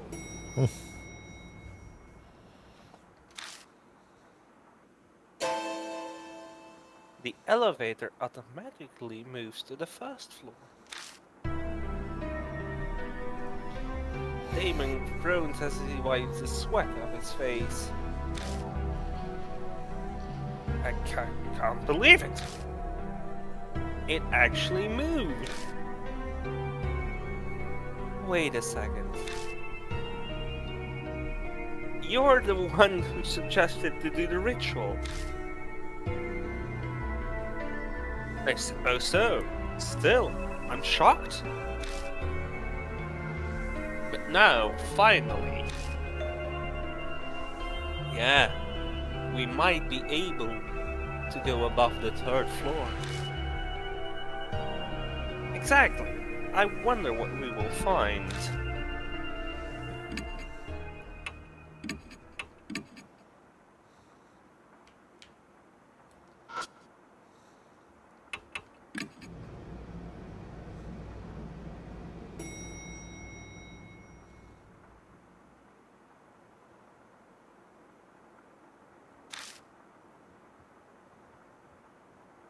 Okay, damn it, it's placed at a bad location.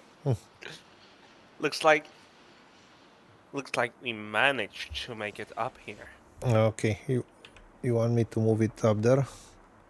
Preferably. So I will. Okay. Yeah, thank you. I need to have that trigger warning there.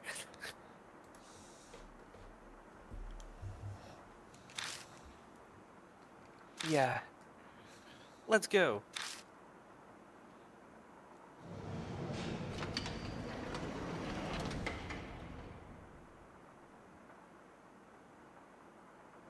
The gloomy hallway stretches out ahead of us. It doesn't look at all different from the lower floors.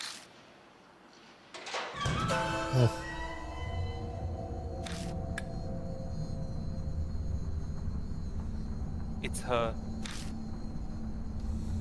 A red raincoat appears into the darkness. The grip of my flashlights becomes sweaty.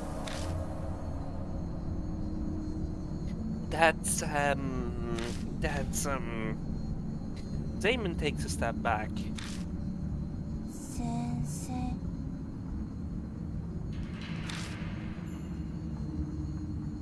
You are the only one I want to see, sir. I don't like gross or scary things. She's calling me sir again. She seems like she will listen to what I have to say. I should try asking her something this time. Anything really, just need a clue. Anything that can help to save Hero. What's suffering in pain at this moment? Okay. Mind made up. I take a deep breath, but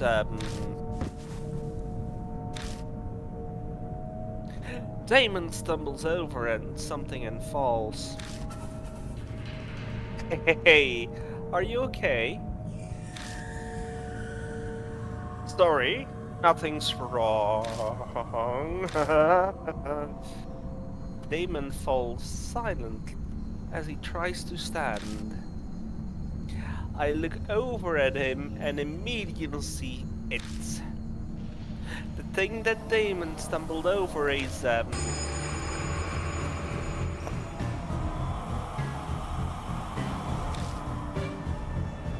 Damon instinctively scrabbles back.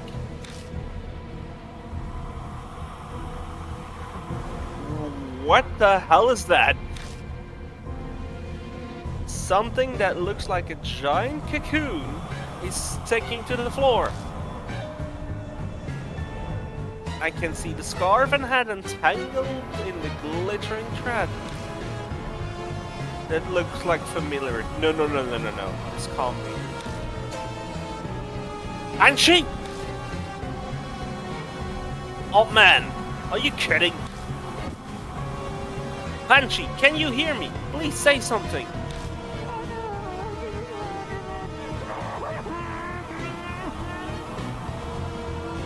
Thank you for voice acting that.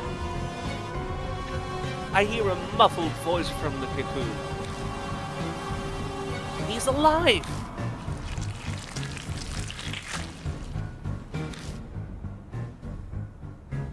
Virus. I quickly move to shoo them away. But I see a red figure out from the corner of my eye.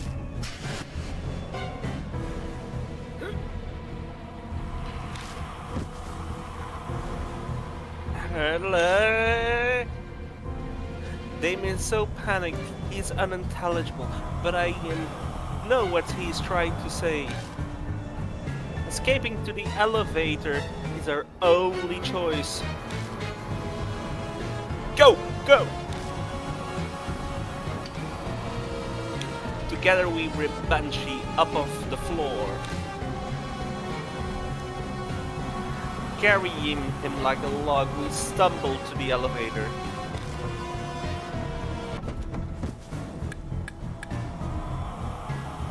Fall into the elevator and I repeatedly slam on the first floor button. Banshee, can you hear me? Hey, say something!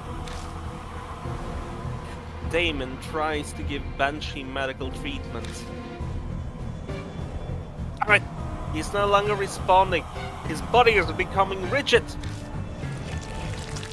As Damon focuses on helping Banshee, I see something black skirmishing by his shoulder.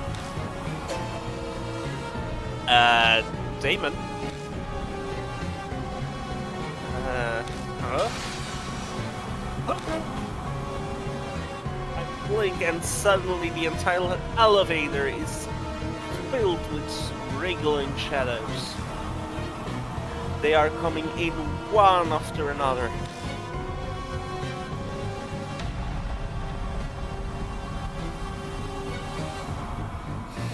Okay, let's see.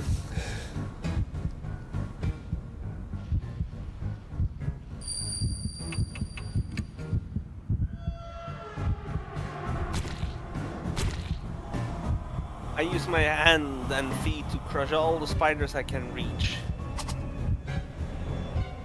But then, a sharp pain runs through me.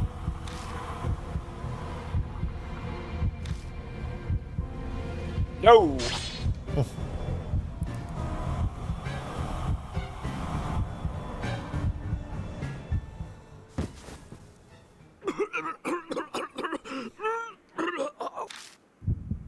Something like that, indeed. Damon's painful groans go away. I'm wrapped up in infinitive silence.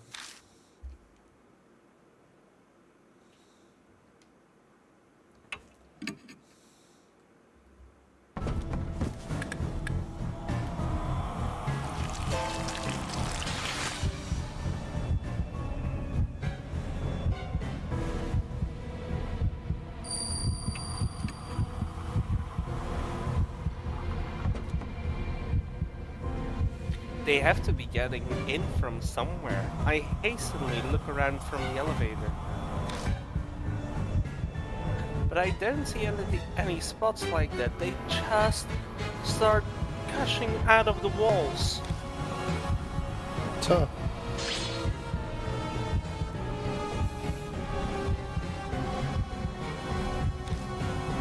No, more spiders. Damon cries out in despair. You feel a sharp pain. Gurgling noises happen. And game over. I was sports commentating that one.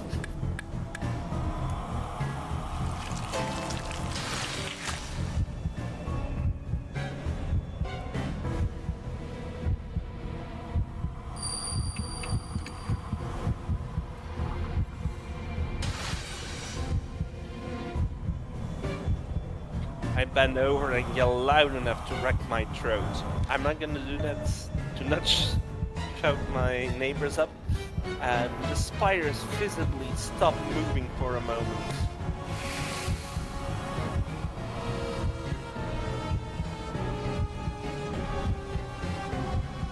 They are still coming!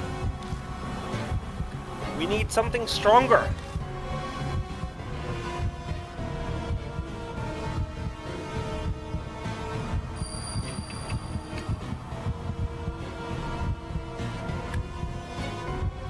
I take out the massager of my bag and I press it against the wall and turn it on. The growling vibration runs through the walls. The spiders suddenly start acting strangely. Goodly remembered. Or nice guess.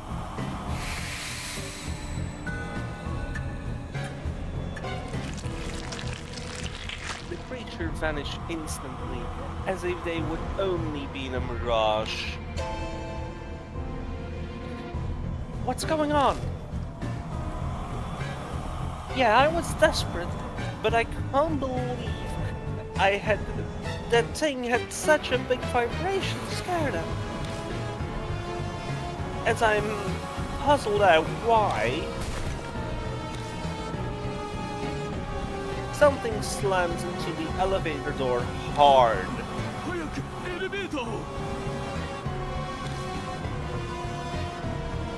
Right, I need to hit a button.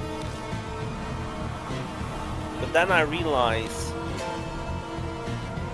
I already pushed the button 1,000,000 times.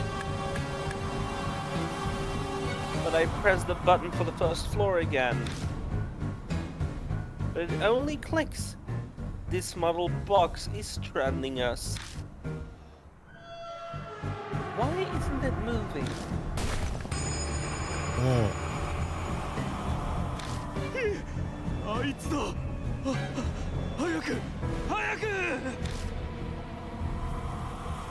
It's obvious who she is. Move, move, move! I pray silently as I jam the button. Then...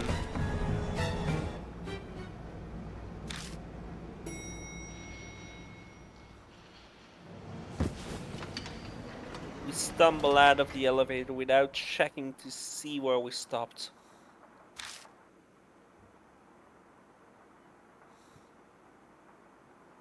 We are in the first floor lobby. Did we escape? Yeah. For whatever reason, the elevator decided to move at the very last second. I doubt my praying actually worked, but... I'm not sure what happened, but I think we are saved.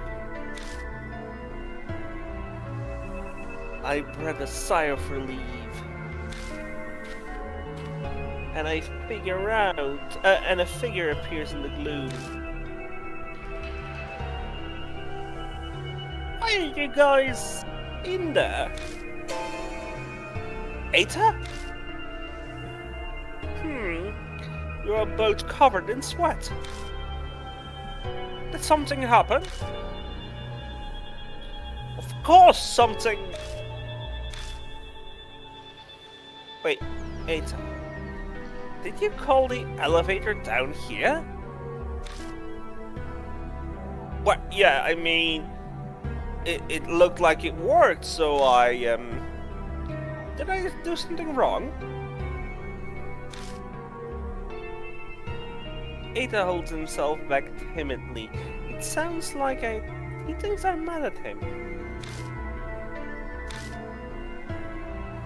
Damon silently steps up to him. Then he suddenly gives him a hug. Thank you, Eta. Well done. If you hadn't been here, we would have, yeah, true. Deus Ex Machina.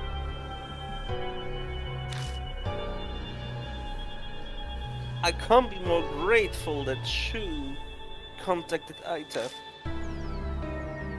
What's most important right now? Oh, that's right. He needs emergency treatment. Come help me with him, Eta.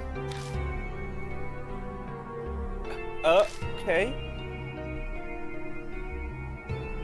Completely clueless, Eta helps us drag the white lump out of the elevator. What is this creepy thing? I hesitate for a moment before I reply. But he should know. Banshee Eta. The old man from the underground shelter. Yeah, I'm not gonna scream for neighbor's sake. Oh, idiot! Don't drop him!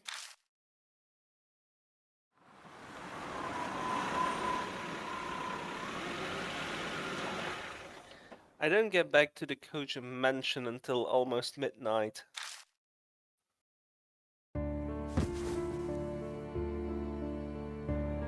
My exhausted body groans in pain as I collapse onto the sofa.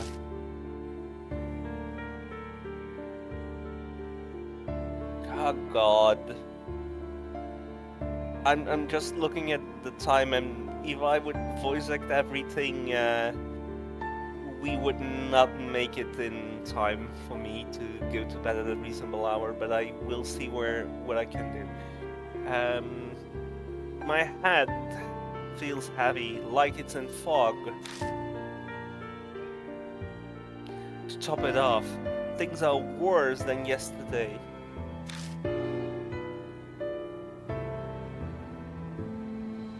Banshee was sent to Damon's hospital and immediately admitted. He is no longer conscious, but his untrained eyes would say he's just sleeping, but he's actually fallen into a deep coma. His condition is very serious. To be honest, I wanted to go along and do something to help, but Damon chased me out of the hospital. He said I'm overworked and sleep deprived. I'd have stayed behind at least, but not that he's replacing me. But he's good then. I'm frustrated myself for thinking he would be useless. Once everything is over, I definitely need to thank Susan.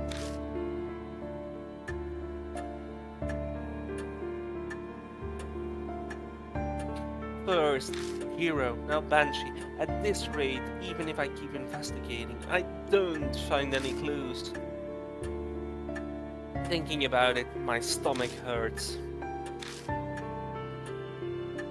Those two might never recover. And that's just assuming their conditions will stabilize. If they get worse, something even more terrible could happen. I put my hand on my head and sigh. The red raincoat flashes into the darkness. What should I do? How do I have to keep investigating tomorrow. Once I finish looking through these documents, I should go straight to bed.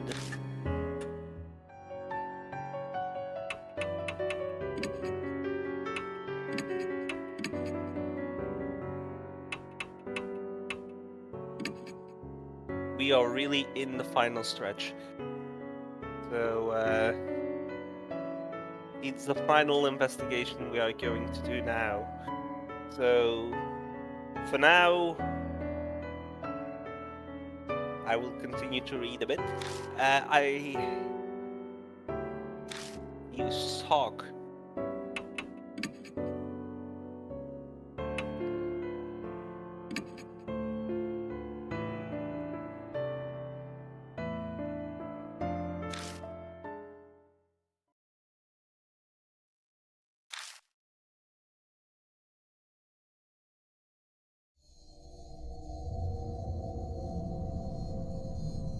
Early morning, and I get the worst wake-up call ever.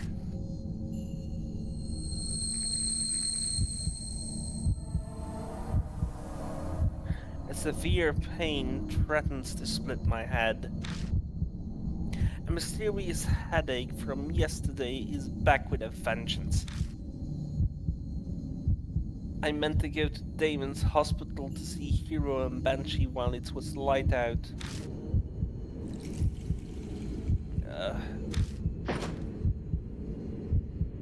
Spot flashed before my eyes. I can't even sit up.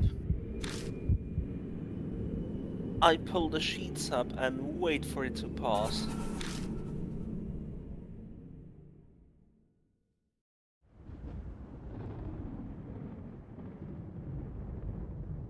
I'm only just able to move by the time the sun is setting. Thunder rumbles into the distance. Sounds like rain again. Great. I press my fingers on the temple to check. The whirlwind of pain has once again disappeared without a trace. I sigh.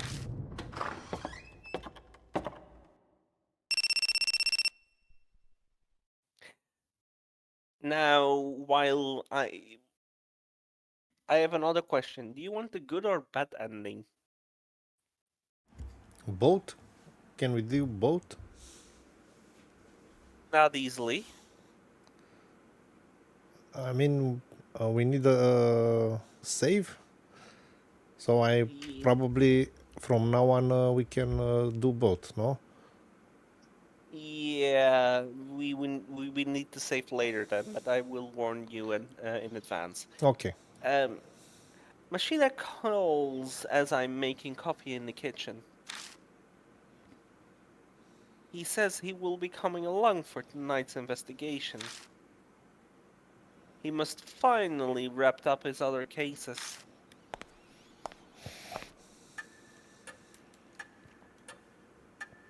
He mentioned that he dropped off by the hospital in between cases to see Hero and Banshee. They seems they went berserk when they awoke and were now restrained. They refuse to eat. Relying on IVs won't work forever. But I didn't expect the report to be good, but this is a critical point in the case. Before he hangs up, Machida utters a warning. This is the 11th hour. Machida doesn't offer a reply. Funny thing is, it's 11 p.m. in Belgium here. The red lights outside the rain-soaked window are hazy, like a wilting flower. Another funny thing is that it is also a game called 11th Hour. Yeah. From the 90s. It's time to head out.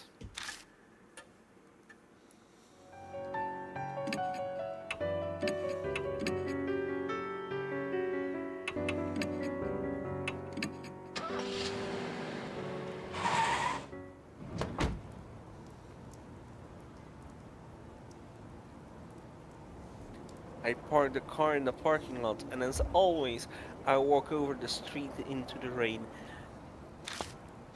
Can I excuse myself for a moment to go to the bathroom? Thank you. 遅いぞ。何してやがった。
Okay. So, you already met Mo here. Yeah, I've gone into the dialogue pretty quick. As you said, you don't have so much time. No. Yeah, I have max an hour left. Yeah, a friend introduced me to a part-time job.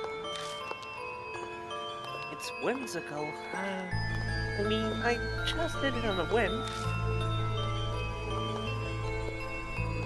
Yeah, you're supposed to meet at the Hotel de Masquerade.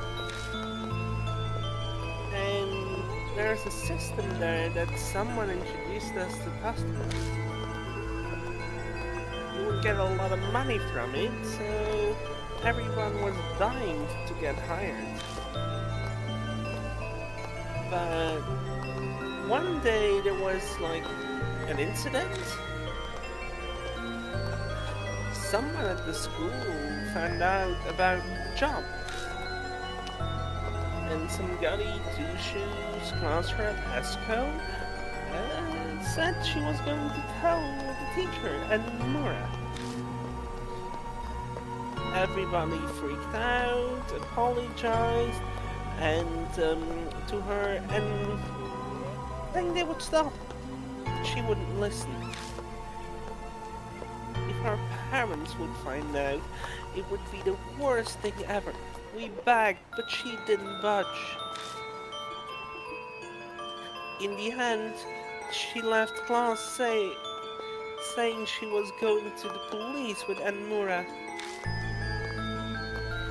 We totally were freaking out, so I went to the hotel that night.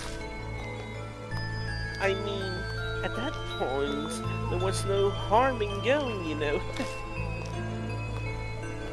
But then, she was there.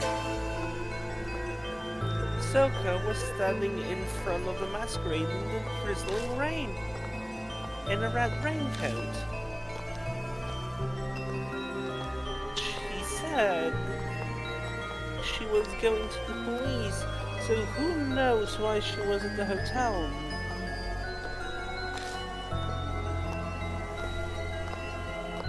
But it made us all jumpy and on edge every day after that. Except nothing ever changed. Soon after that, the masquerade shut down. I guess they uncovered something. Huh? The job? Yeah, I quit completely after that.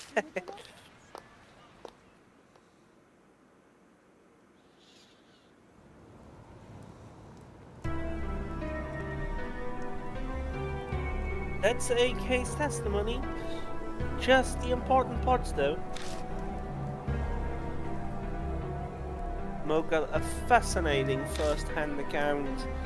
The rumors of the Red Riding Hood and what we found written in the cast books in the hotel. All the pieces are in the girl's confession. So what happened? Ended up happening to Esco? I didn't know exactly, but apparently she stopped going to school. According to Eiko, she just suddenly stopped showing up. She does swords. It's too perfect. She was probably just being overly dramatic. Especially that part about the red raincoat. Most people use an umbrella when it's raining. That's true. Sheeta's right. It's possible that the red raincoat was a sign for whoever was standing waiting for it, but hardly anyone comes down to the street. It doesn't really fit. Is that all you have to tell us? Then hurry up and go home. So, I can't really come with you? I work really hard, you know? Apparently Mo wants to tag along. I do feel bad. She worked and got us the info. She worked and get us that info so she could investigate with us. But, sorry, but you shouldn't be here. There are already 2 victims. We can't get you wrapped up on this too. Okay, I totally understand. Mo nod. I guess she's already over it. また後で話を聞かせてよね。 Do you still know what's going on? Even while you skip through the dialogue a bit? Comme ci, comme ça. So basically, one girl betrayed another girl and something angry was going on. A siren echoes on the wind, an unnatural howl in the distance. I look up at the masquerade looming before us. What in the hell happened inside that hunk of concrete? I know, it's...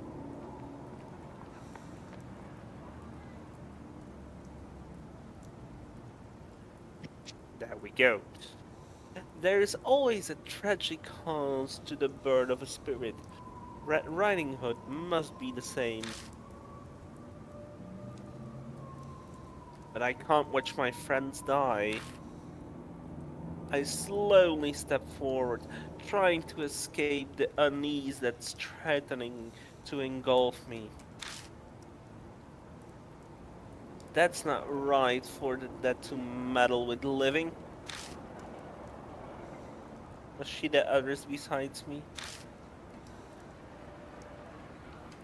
Is that a personal greed?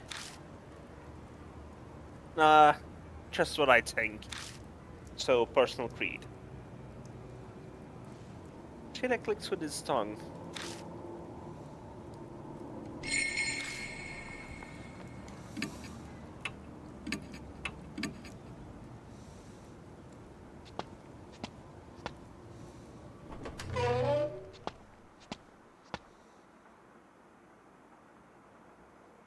Hey. As I step into the lobby, Nishida stops in front of me. What's wrong? What fantastic job you have done here. Huh? What are you talking about? Look.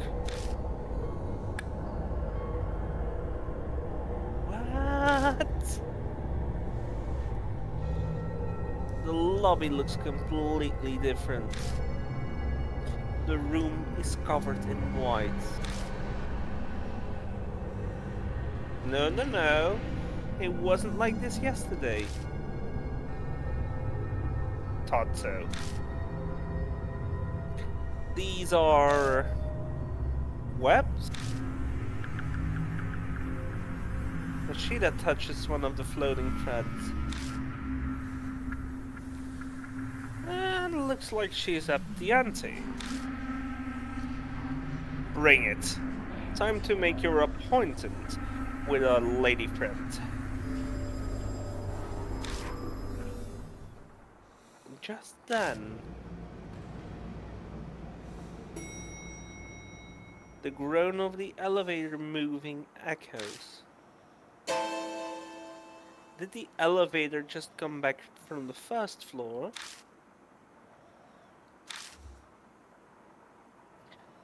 Somebody's already here. Did you see which floor it came from? No, I wasn't looking. I feel like it took a while between I heard noise and its arrival. I'm betting it's one of the upper floors. Maybe the 4th or 5th. Yesterday we got the elevator working and managed to get to the 4th floor. We weren't to investigate even higher.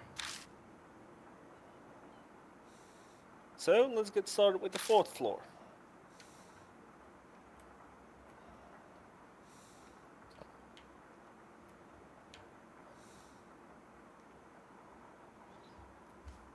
I cannot use the elevator if it's here. No, you can, but it's a room now. What? Click on B. And move to the left now. Oh, okay. So that's what I mean, it's a room.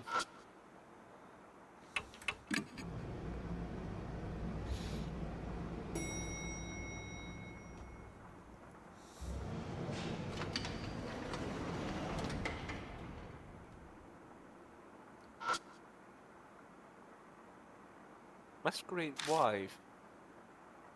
It's a picture of a masked girl running down a trail.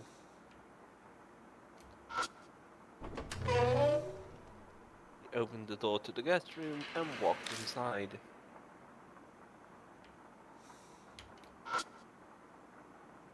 It's a chest with a vase on top. It's made of wood, but it isn't broken. Whatever inside is probably just still intact. I open the drawer and find a notebook. Yes! The guest book. What's that? The guest book provided by the hotel. Guest writes about their experiences in it. I glance through the pages. This guest book's entries are clearly different from all the other ones. It covers a number of horrifying topics such as devil worship and different kinds of torture. Every page is crammed with stuff like that. It's possible to tell which ones are delusions and which ones actually took place. The only thing I can say for sure is that it's surging with a twisted, single-minded appetite. I slightly hand over the guest book. Sheila skims through it and smirks. That's quite a hobby. The handwriting differs by page. This is written by several guests. I find that hard to believe. I sincerely doubt there were many people in the world who have such a unique hobby. They are like moths drawn to a flame. You wouldn't even know to look at them. The pieces are finally coming together. Seems this hotel offered special service for its preferred guests. You mean the kind of stuff that's written in the guest book? Yeah, those kids were working a part-time job, they were probably part of it too. Guaranteed their safety and complete confidentiality, of course. After all, the one who sold his soul was probably most nervous about that. Those people have quite the imagination. Mashida mutters sarcastically as he casually leaves through the pages. This phrase.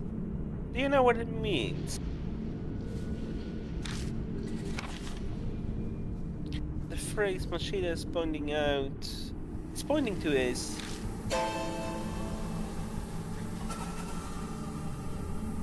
Chorogimo's punishment. Chorogimos, huh? It's a spider monster from Japanese folklore that can shapeshift into a beautiful woman. Ah, so you know about it. Thanks so much for the info dump. I ignore the hint of sarcasm in his voice and read the rest of the page. The punishment is a recreation of a certain urban legend. You capture the largest spider you can find. A wild one would do best. Sharpen the sacrifice's senses with drugs and use an open mount speculum to keep her mouth open. And throw the spider into their mouth. If they manage to swallow it, they are innocent. If they don't, or the spider escapes, they are guilty. This is a witch trial to judge truth from a lie. If I get a sacrifice that needs punishing, I would like to try it out immediately.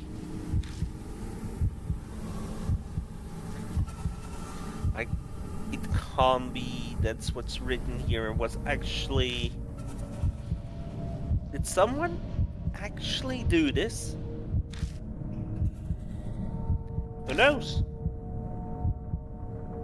Hey. Calm down, take a deep breath. Yeah, it's okay. I'm calm. I hope Mashida believes me. It's obvious that I'm totally rattled. Don't forget, Rand. We can't die here. Of course, I know that. I try to keep my reply as steady as possible. But my hands keep shaking as I put the guest book in my bag.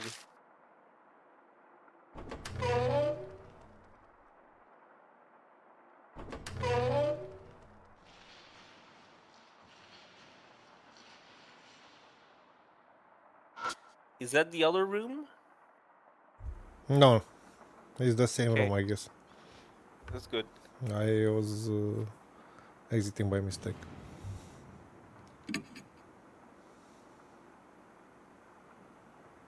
It's Plague Doctor's mask.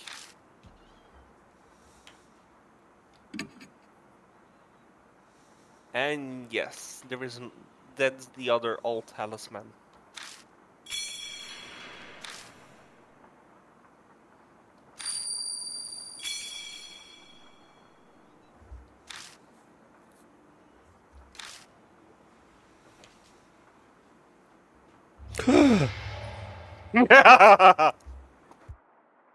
I love this jump scare.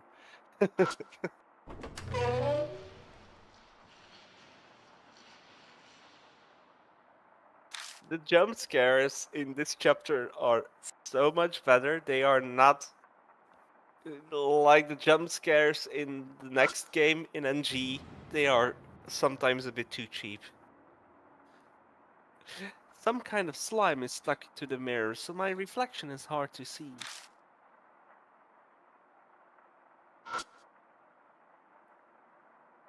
It's a trash can with a lid. The plastic trash has a number of cracks in it. Maybe it was kicked by a guest or something. Ah man, we are so close to the end and I'm getting so bloody tired. I hate this, since I really want to finish it tonight. I turn it upside down and shake it. A wad of paper falls out. You found even an old talisman. Oh. They need to reorganize this guide.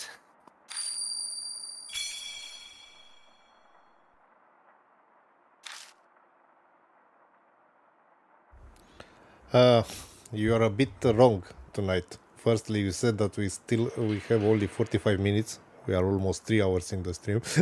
Secondly, you said that we don't find any talisman with our almost 3000 soul power. Yeah. I think my tiredness and need for a vacation is catching up on me, and I'm making very, very stupid mistakes.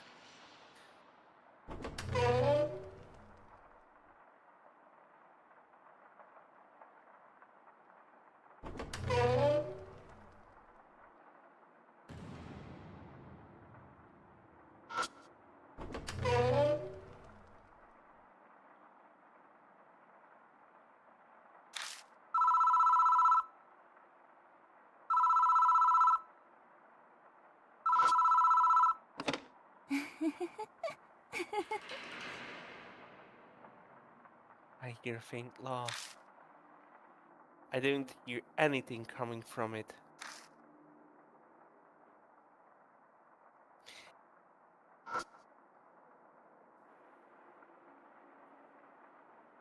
Okay, I'm going to, for our sake, going to quickly, not necessarily exactly say what you need to do, but this room is done. I will not go to the bedroom there. No. You should. Ah, okay. To trigger a scene to avoid some backtracking later.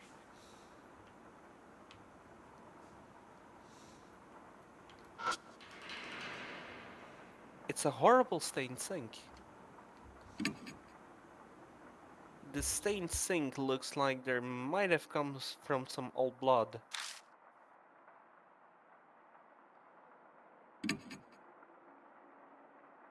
I really don't want to do this, but I still need to check it out. I shut my eyes and stick my fingers down the drain. I touch something hard. Something cylindrical is stuck down there. Sadly, my fingers don't seem to able to reach it. Something's in there. It's often a prime location for hiding incriminating objects. It's likely an important piece of evidence. We should get it.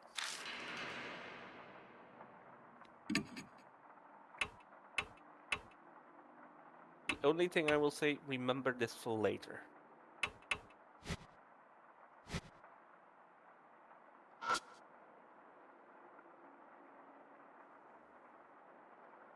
There is dark red water in the tub.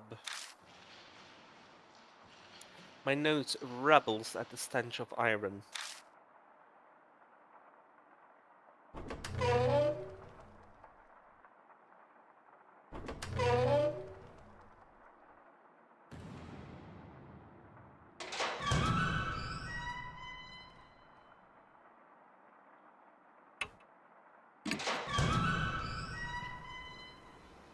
I actually wonder. We should try the elevator. Yeah, we should. I never tried going up the stairs here.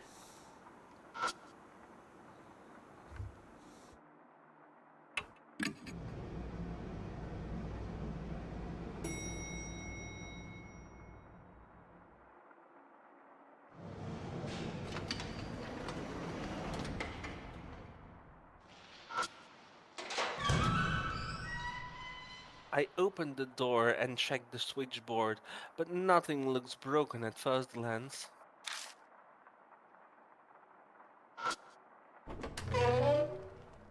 Opened the door to the guest room and walked inside.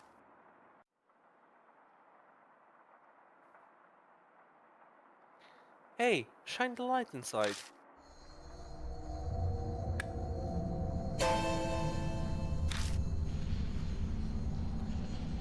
A body has finally turned up. Let's check it out. Right.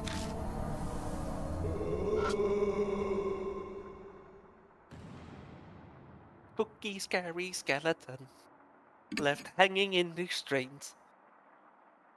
Spider wraps around its entire body, and I'm not gonna make this joke continue, making it look like fake at first glance, but when I look closer, it appears to be, well, yeah, a human corpse.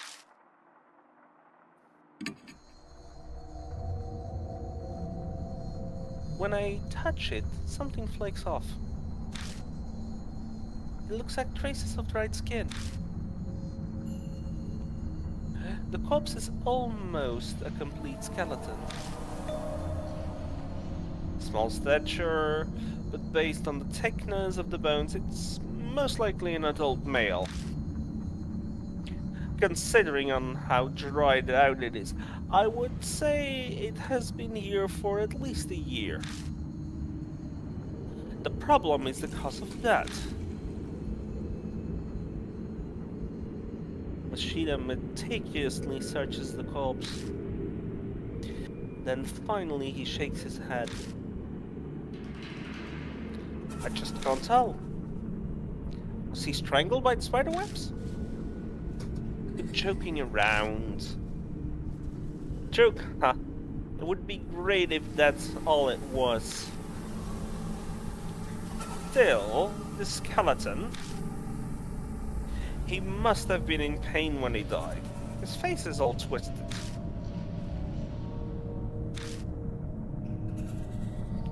If it was an adult male, then he was likely a guest here. No matter how hard I try to sympathize, I just can't.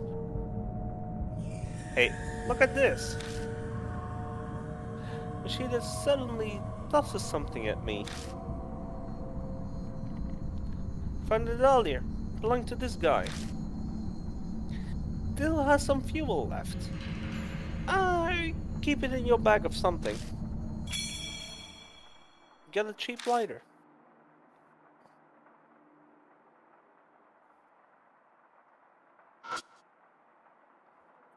It's a decorative coffin. I doubt it's anything more than a fake prop, but it looks well made. Its placement looks like even more real than an actual one. I opened the lid of the coffin, and I found a book among the junk inside. You get a monster encyclopedia. It's a book about different monsters from around Japan and their associated legends. Machida flips through the book. Huh. So the spider monster originally killed people by drowning them in water. Yeah, that sounds right.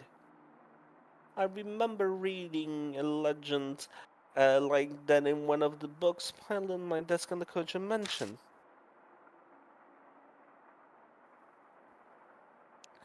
It usually targets woodcutters or hunters, but there are always saved at the last minute.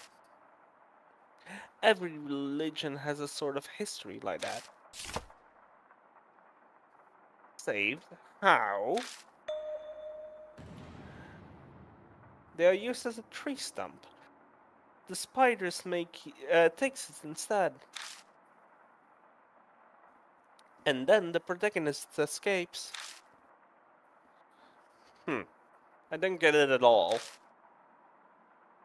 There is no point in complaining about folklore. In any case, this will make for a good reference. Take it with you.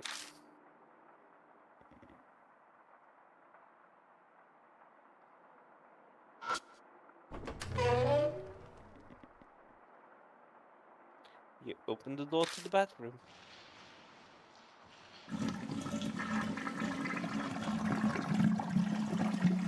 I'm sorry, is my toilet so loud?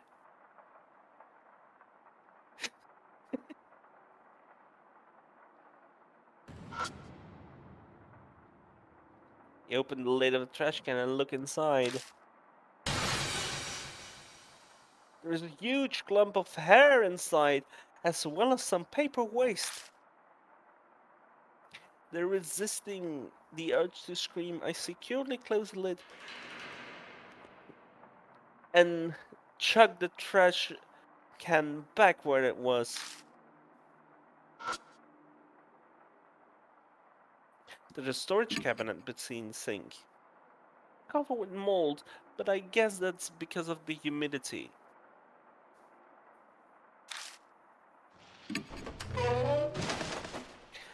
I open the door and rummage around it inside.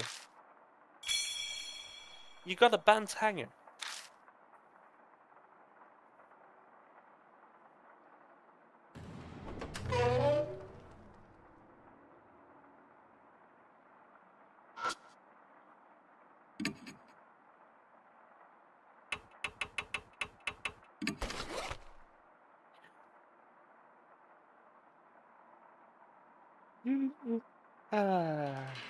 No, it's not an Easter egg. I see the smile on your face there.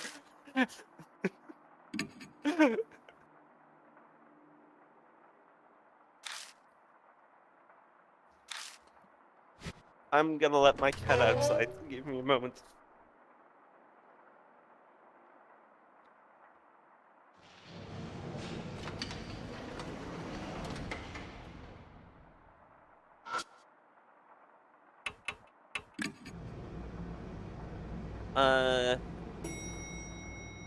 On which floor are you at the moment?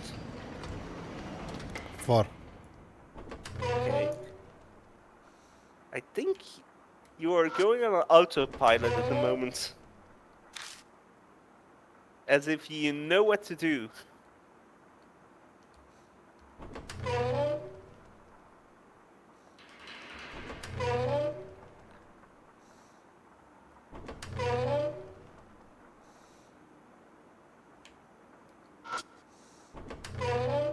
As if the game is good at guiding the players here and has a good puzzle design.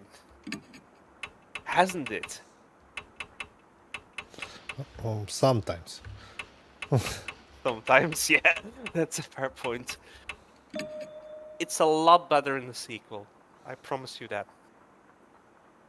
You know what? An idea hits me. I take out the band hanger. Should make it able to bend in any shape I want. I bend it into one straight wire so I can fit it down the drain. I stick it in the pipe and move it up and down. I hear the sound of dirty water being dislodged until I hit something hard. There you go. Pat, if you want to go outside, then go outside. Don't go inside, outside.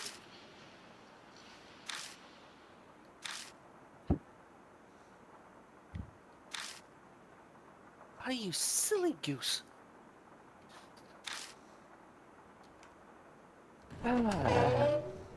I'm sorry for the groan, but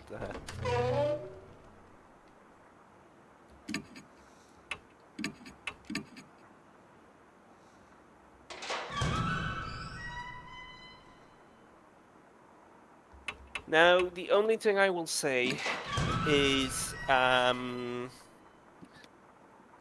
you need to search near the coffin again, since you should get 2 encyclopedias.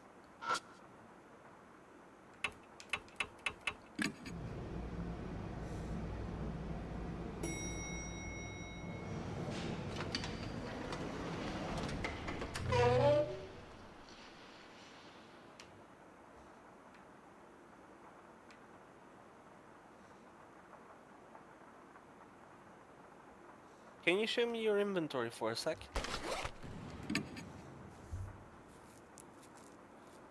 Oh, okay, now you have it. You have it. I'm sorry.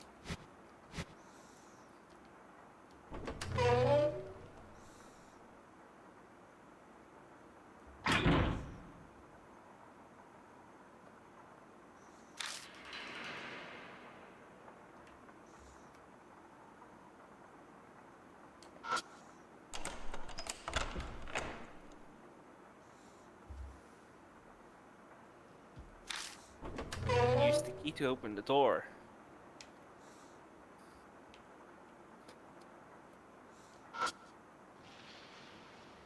It's a decorative coffin. I doubt it's anything more than a fake prop. Have I read this? On the other coffin. Yeah. You opened the lid to the coffin. And you found a book. This time it's the Demon Encyclopedia. It's the various demons and demonic crests, and the list of their character. I guess the guests here were interested into stuff like that.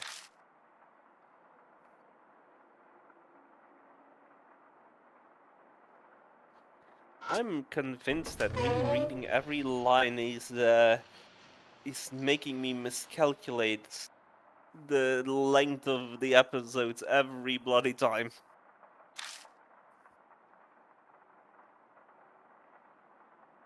And I should have learned already. Oh well. A shelf is stuck on the wall. It's lined with hairdressing products, cologne, and lotion. The sound of bottles still have some liquid in it, but most of them are empty. You chug through all the bottles on the shelf. You get bat cells and insect repelling cream.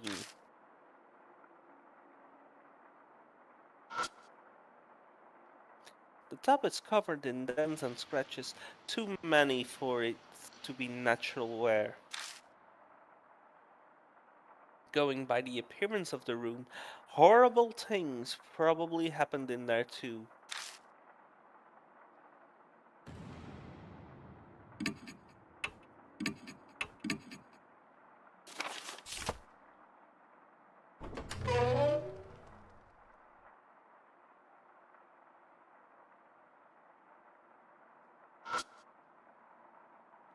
There's a broken wooden horse.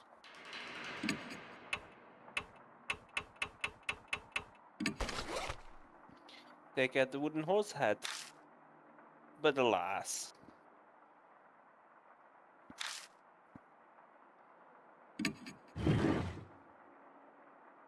You lift up the wooden horse. You catch something in the light. You discover it's a metal tool. It's a mouth speculum. It's usually used for medical purposes, but some maniacs use them for other things. Huh. Just as I'm replying to Mashida, a white light flashes before my eyes and I black out.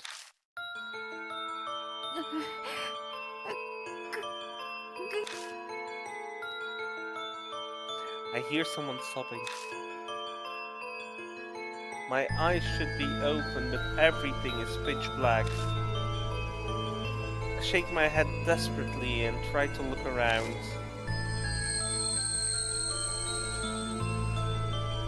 A horrible image flows into my mind. What is this? A young girl is blindfolded and restrained. Her mouth is being forced open with that tool. Her breathing is ragged.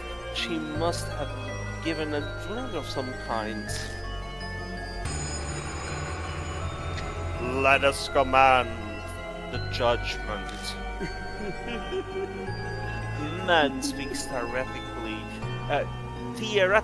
behind me. The court has decided to give you, the accused, a fair trial to judge her crimes.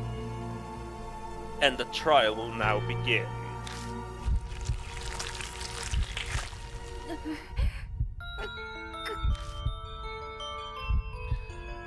I shall put the spider into the accused's mouth, and if it crawls out, she is guilty.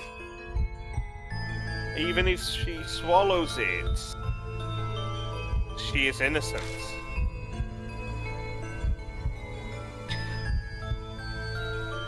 Even upon hearing that, the girl starts jerking around frantically, her movements haphazard.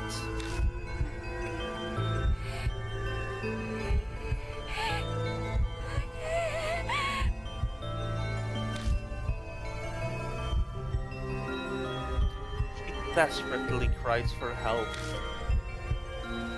Her words are garbled from fear or the drug. I can hear the man jeering. Then the man releases a giant spider.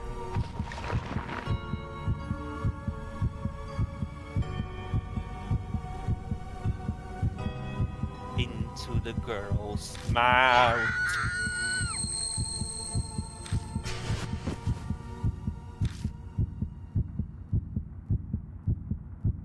Hey, get a hold of yourself! Brand! Can you see me? The spider! Get it! Idiot! Calm down! Ugh.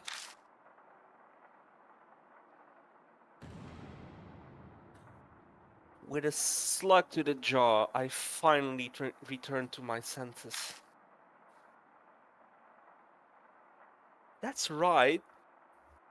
I'm in the room at the masquerade. The vision I just saw. Okay, my cat is being annoying as fuck, and to avoid him being distracting, I'm just gonna throw him aside.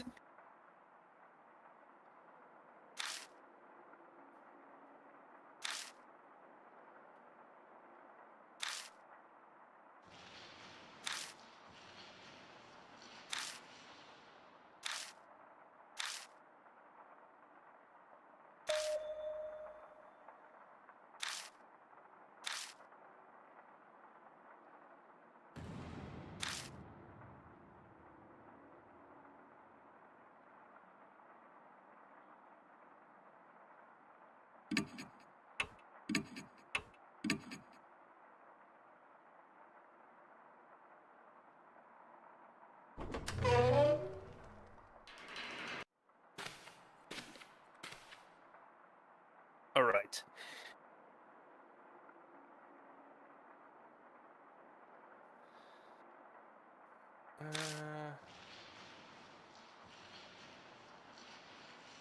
I turn into the direction of the noise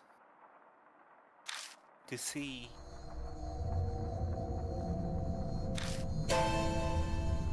who?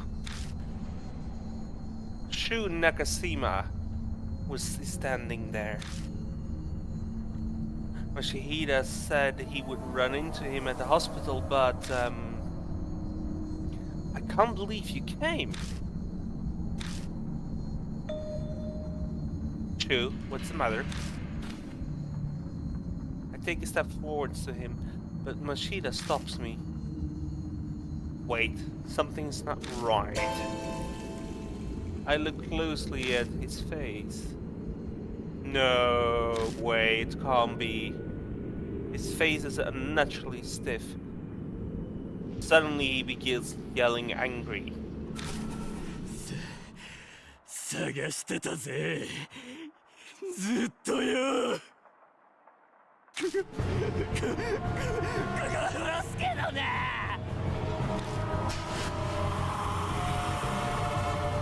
Something tells me you used this as a background, didn't you, for a thumbnail?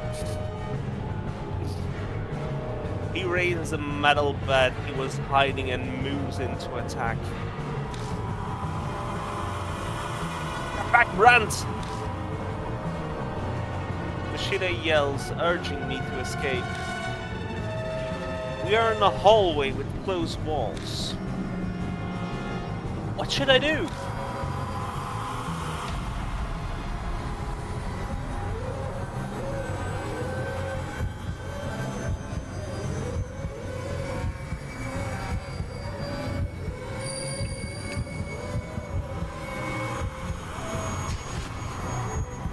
I quickly duck, covering my head.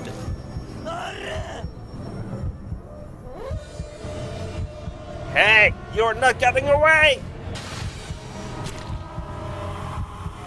Shoots at Alder's cause in a flash, and I take a direct hit.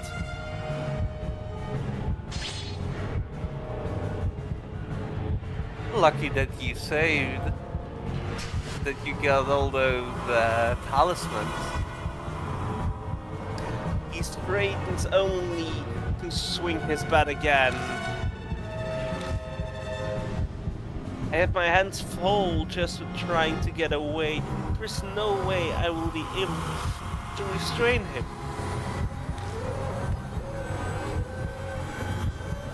If Shu is like Hero and is infected with the same mysterious poison, we have to restrain him or his life is in danger. Kanda is alone. What do I do?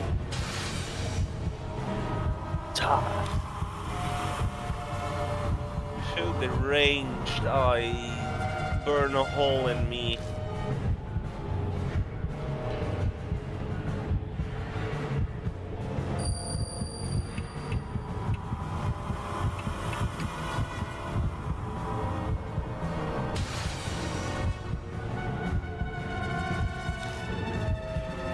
I desperately try for a counterattack. Idiot! I can see right through you! She easily dodges and swings his bat down.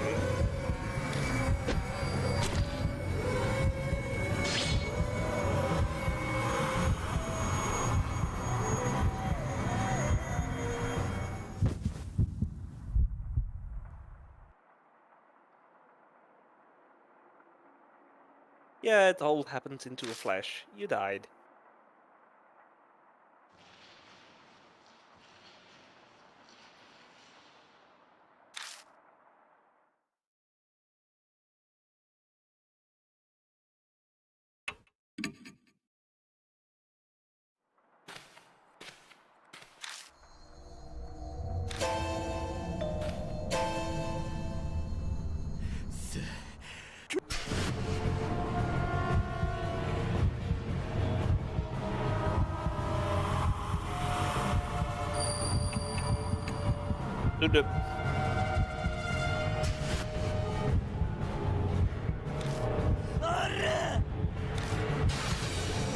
Yeah, I'm sorry.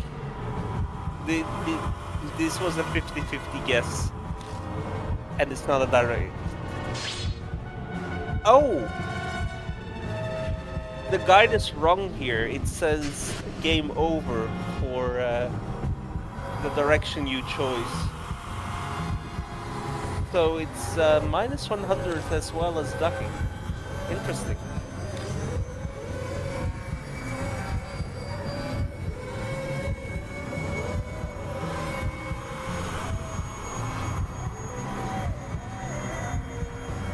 If you said something, you were muted. No, I didn't. I'm not sure if you want to continue to read or I should skip. No. Feel free to skip since I already read it.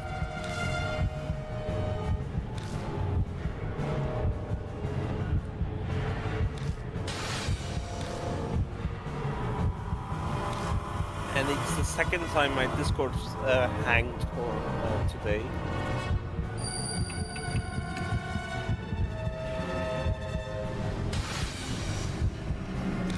Ah! My chances are thin no matter what, then my only chance is to draw his attention. Huh? Chu hesitates for a moment, confused.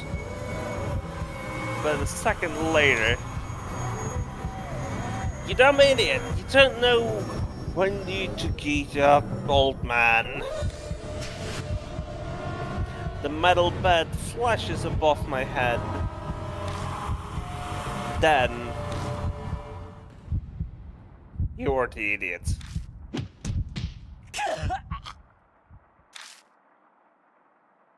Machida suddenly appears next to him and throws a direct punch to the face.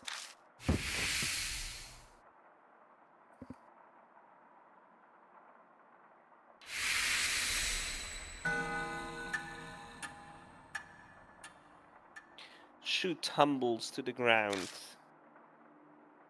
As he falls, his bat flies through the air and...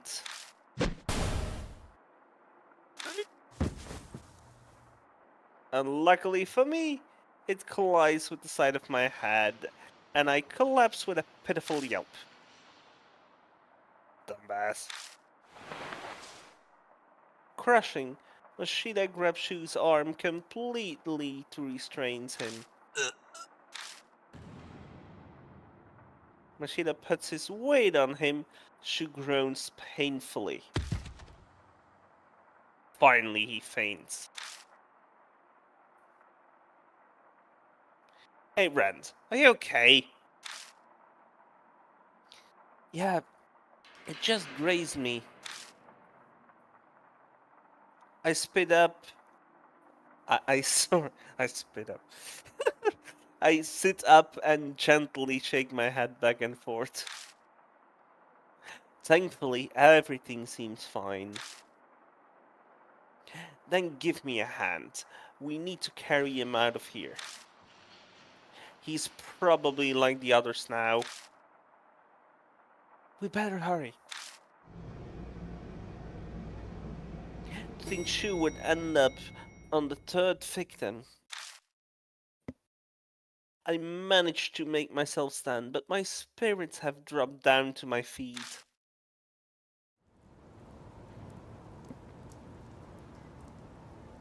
It's still sprinkling.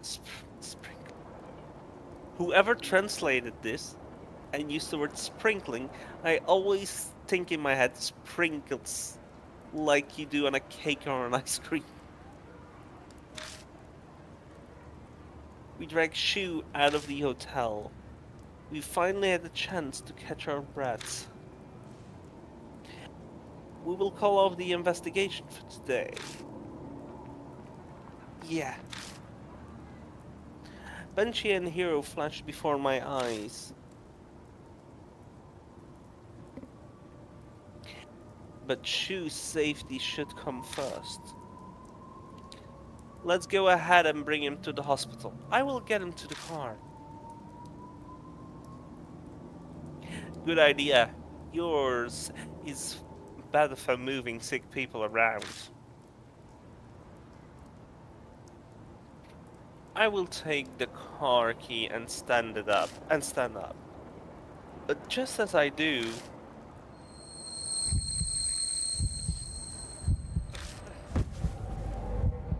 a piercing pain runs through the side of my head and I fall to my knees. Rand? It's just a headache. I thought it would gone away, so why? You got hit right where it hurts, huh? Then just rest here. But Shu! You're injured too, so take it easy. I will take Nagashima in my car. You wait here until I get back. Got it? I will come straight back after I drop him off. Sorry, Shu is in your hands now. Machida collects Shu and disappears. A soft pitter-patter of rain permeates the area. Come on. Now he is scratching at the window from outside. Just move. Okay. So the pain is gone. The intense headache has faded, whatever. Like it never was. This happened to me twice before. Hold on. Now I'm suspicious.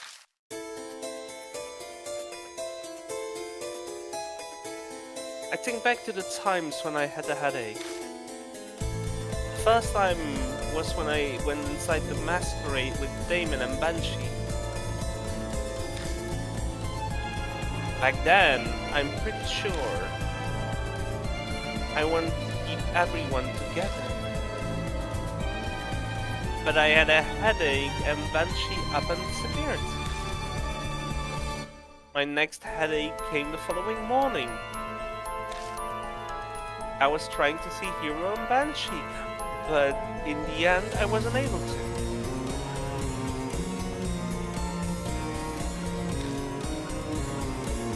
But then just now, I was going to the hospital with Shu and Mashida. I gaze up at the entrance to the masquerade. Are the only one I want to see, sir? That's what the Red Riding Hood said. I get it, you... I stare at the hotel, and if I can see through doors, I feel like I can see a red figure inside. One rainy night, a girl stood there wearing a red raincoat. You are still waiting even now for the one you respect so much. That headache always attacked when I was trying to stick with other people. As if you were trying to say by... And if I stop trying and stay by myself like I'm here now, it will vanish like it was never there. I get it. Hero, Banshee, and now Shu. I have gotten my friends all caught up into this. That's right. It's all my fault again. I will come alone. So, do what you will.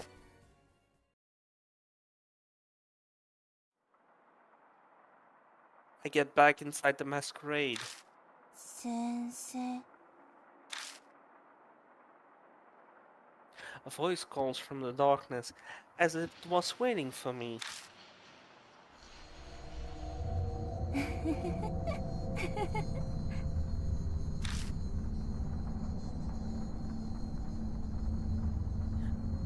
What are you telling me to do? 赤い糸見る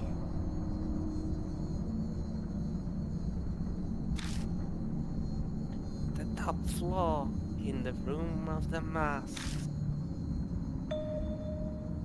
The top floor? The 6th floor was listed on the guide, but it's impossible to reach.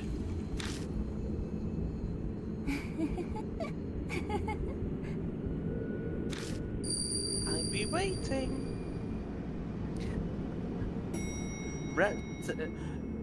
Red Riding's Hood figure melts into the elevator. And as she does, the elevator doors display begins to blinking on and off erratically. The combination. You know it, don't you, sir? A voice reverberates through the elevator. So she's telling me to get her. But this combination, what in the world could that be? May I save some time and skip this puzzle?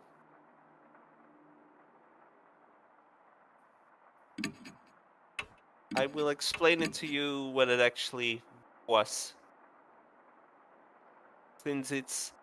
Otherwise, we will lose some time and then we can go to the final battle and then can wrap up this game. If you don't mind.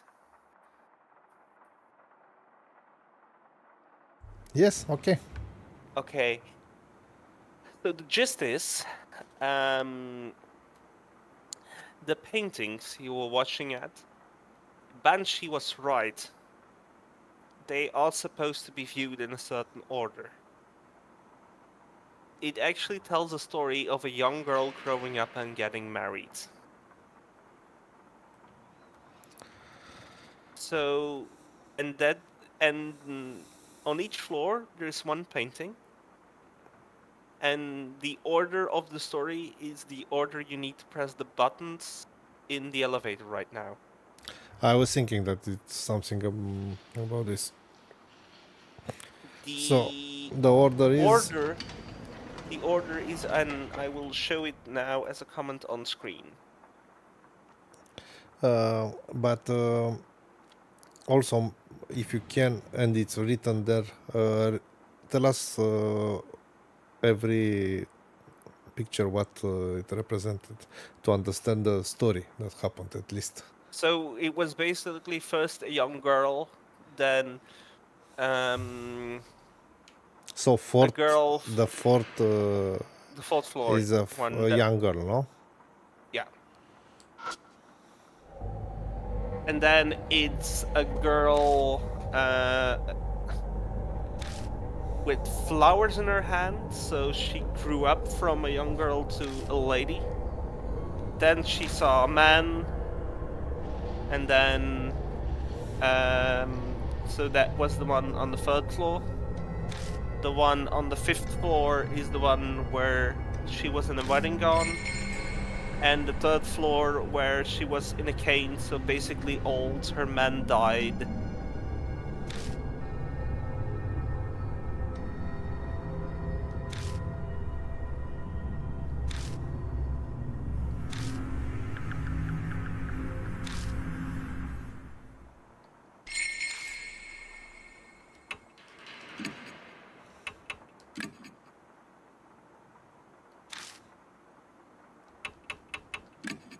So that's basically the story. Nothing more to it than that.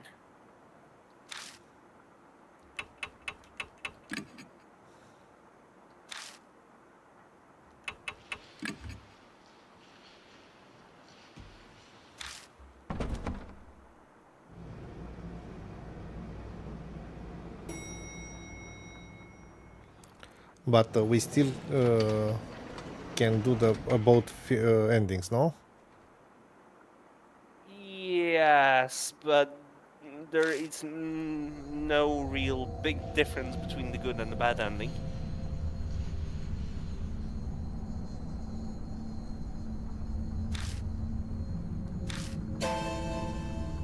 The smell is blood.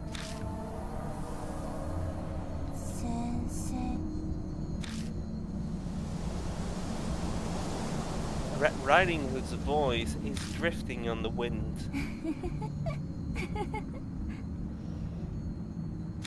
I've been waiting for you. No, I doubt my words will reach her. But I feel like it's easy to say it. I'm not the one you respect. I'm not the one you're waiting for.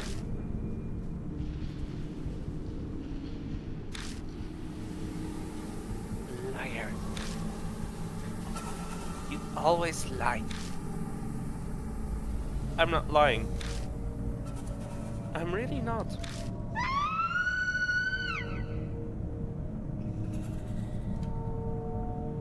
A scream splits the night. It's the same one I heard during the spider torture. Stop! Stop this! This won't accomplish anything.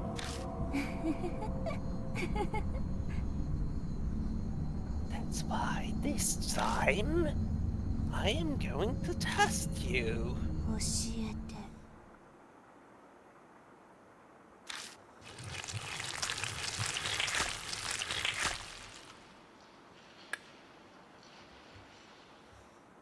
Uh,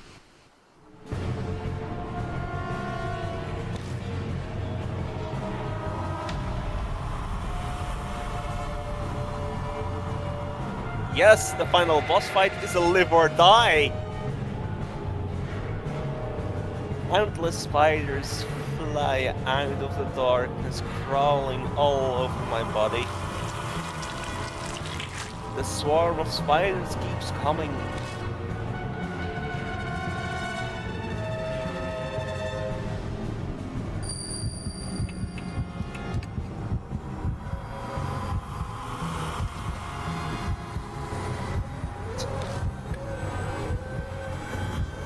Take out the massager out of my bag and hold it against my body and hit the switch.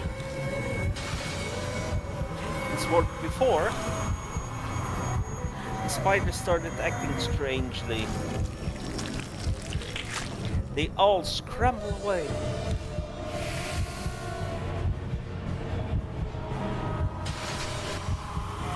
Red Riding Hood lets out a gusty sigh. Glittering white threads fly out through the air from her mouth. She's trying to use her spider silk?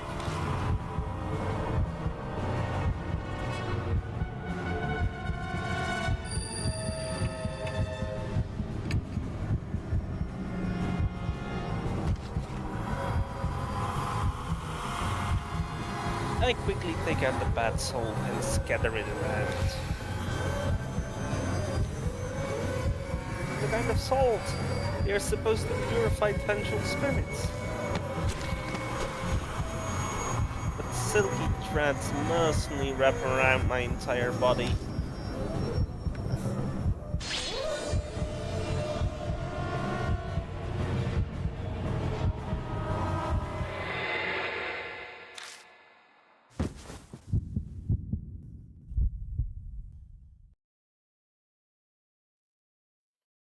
I'm suddenly unable to breathe.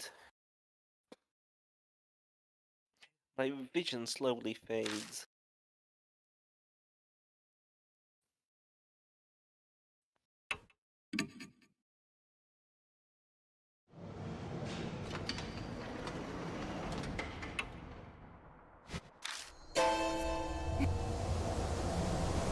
So the third option was the legal right option. But because I actually really need to sleep in a few minutes, like in 10 minutes, I would prefer we do one ending and I would just flat out say what happens in the other ending. Okay. So I also will now guide you towards that ending. It's the wooden horse head.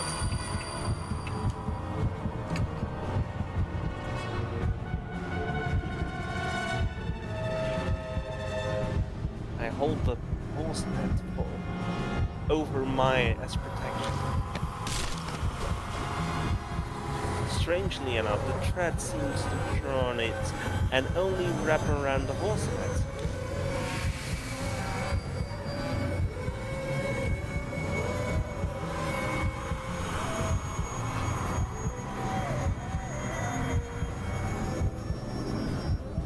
That? I was in the wrong. I did only what was right.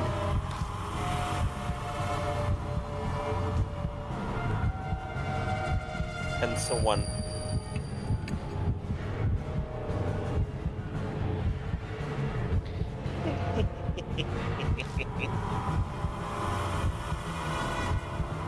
Red Riding Hood is staring at me.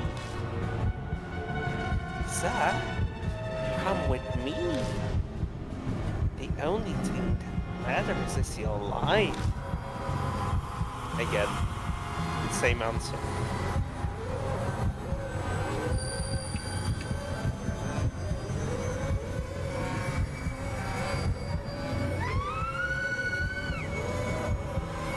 Shut up, shut up! Red Riding Hood screams again. Then her maddening eyes glare at me.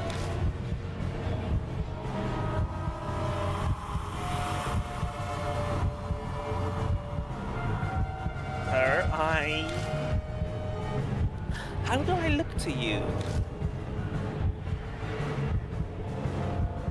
Answer 3.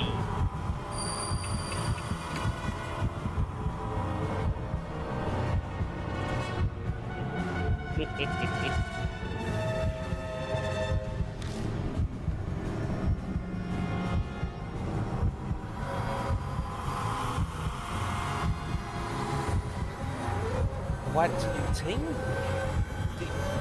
Do you like about me?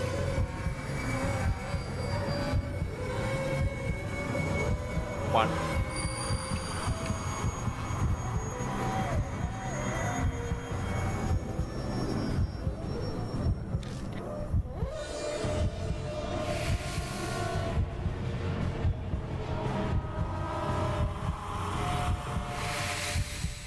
So I set you up for the good ending.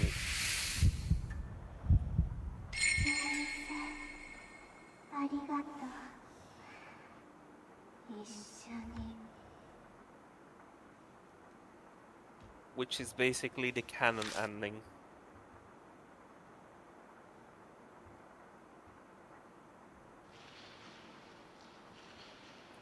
Red Riding Hood's figure wavers, then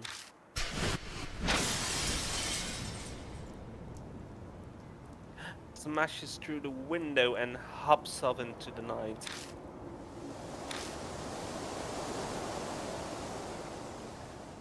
Did she just jump? The bustling city can be heard out of the window. I wipe my sweaty brow and with my shirt sleeve. Something touches my cheek. Something is floating into the darkness. A thread? As I follow my eyes, I realized it's wrapped around my wrist.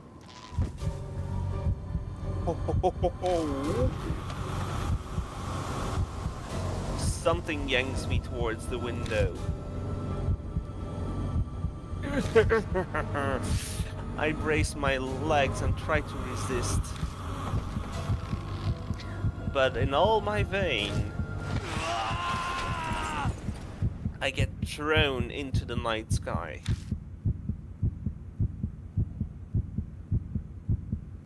I scream as I plummet. No, I should be rushing to the ground.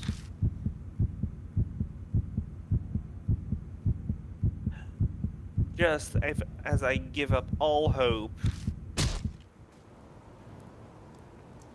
a strong jolt makes me look up. A man struggles to hold onto my arm, his teeth gritting with effort. このバカ野郎が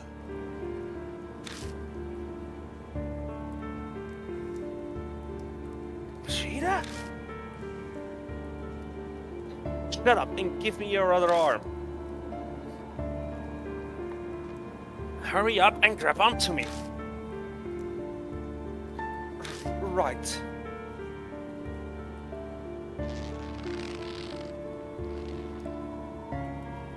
He desperately tries to pull me up, and after what feels like an eternity of struggling, I make it over the ledge and stumble back on safely back in the hotel.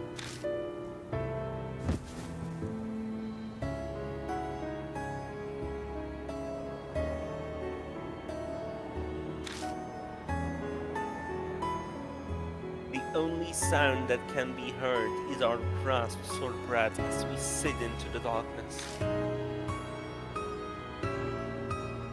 Why did you ignore my orders? Sheeta spits out the words out between wheezes. Sorry. This isn't the time to be making excuses. I might be better off shutting up. Idiot. Try putting yourself in my shoes. Is she gone? I think so. The window, still trembling as I point to the broken window. She threw herself out of it. She might have been trying to take me with her. No, not you. That third person. Yeah, I suppose you're right. Can you walk? Then let's go. Machida slowly stands and looks at me. Nicely done. That wasn't bad work for an amateur like you.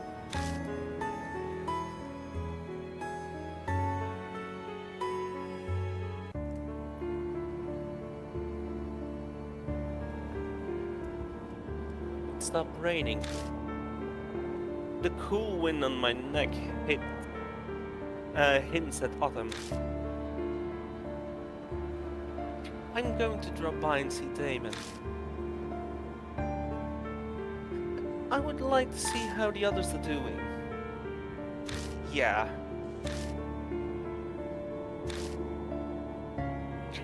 Hand me over that car key. No, I can drive. I think I'm completely mad. Look at your hands. I glance down at them. Only to sudden realization they are still shaking. You just face down a spirit. You can't drive in this condition. The choice has been made for me. I take out the key out of my pocket and toss it to Machida. The corner parking lot. Right. You can rest up here.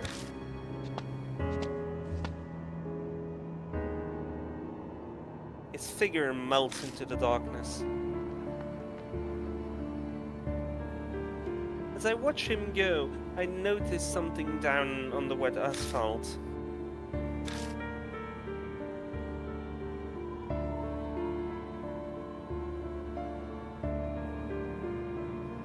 It's a dead spider.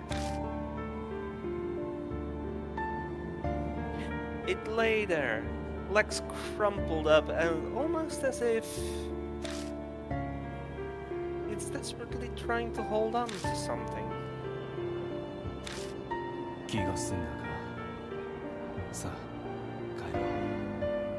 Are you satisfied now? Let's go home. I gently pick up the spider. I wrap it up in my handkerchief and put it in my pocket.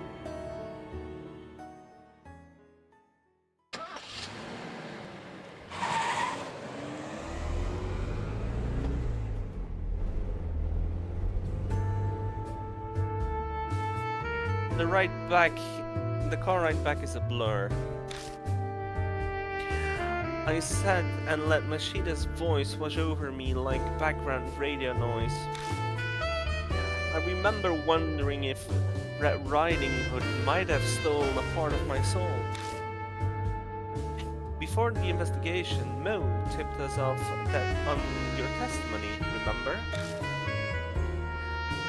That helped me to connect the dots. I realized the teacher was wrapped up in this case. A teacher from the school near the hotel was arrested for breaking the law. That's... What does that have to do with anything? There was an odd part in ASRock's testimony. They were searched, but they reported, but nothing happened. In other words, Soko never went to the police after tattling the teacher. Or maybe more, she couldn't go. I frown as I try to put the pieces together. I think I'm too spaced out to make any sense of this. You never make it as a detective. Can't you just stop? I don't plan to become one anyway. There is only one possible answer. That sub-person that Soko trusted deeply was one of Masquerade's customers. What? I feel like I have been hit with the side of the head. Not with a pillow, but more with a lead pipe. The one she sought salvation from ended up being a criminal. The definition of irony. She then glances out of the window and chuckles dryly. The bitter sounds fist both sides of our moods. It was a teacher, and Nura, the one mentioned in Aiko's testimony. I saw a photo of him. He was thin, tall. The type was popular with students. Well, I suppose. He glances back at me through the mirror. You might say he wasn't doing like you. Machida suddenly tosses a file at me. Those are the research results. Look them over if you wouldn't want to know more. Results?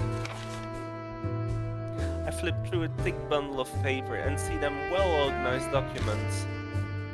It would have taken a lot of time to gather this amount of information. Then it hits me. Wait a second. Machida just said they connect the dots with the help of mobile testimony. Which means he knew all of this before we started our investigation tonight. He knew everything?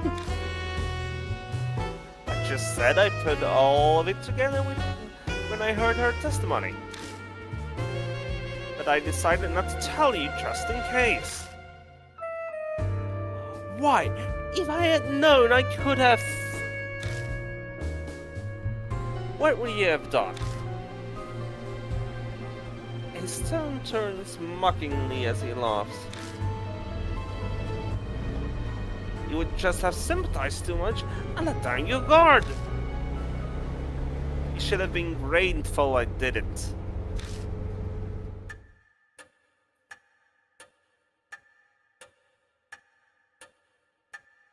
Machida leaves me with the research file as Damon heads to Damon's hospital. Now that I'm alone, I can't keep my 3 friends hospitalized out of my mind. But there is nothing I can do for them now.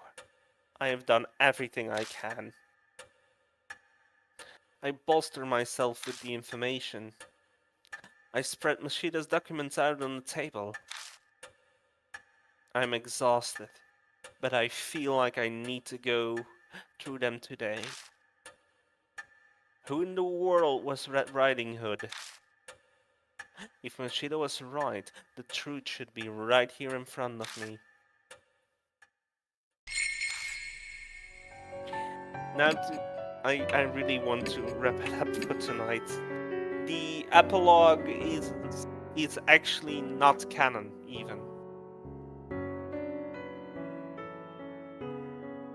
After it. Now, the good ending that's going to happen is basically the 3 hospitalized friends survive. Okay, man, I will go through it then. The bad ending is they die.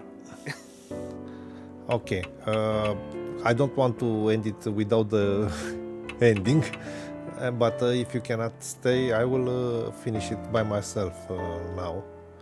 On stream or? Yeah, on stream. And okay. We'll because otherwise it remains only the pending. it's you know what?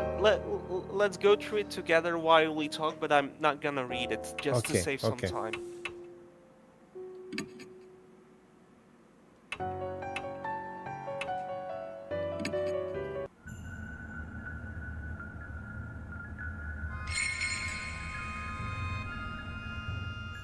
If we can do this in 10 minutes tops, I'm fine.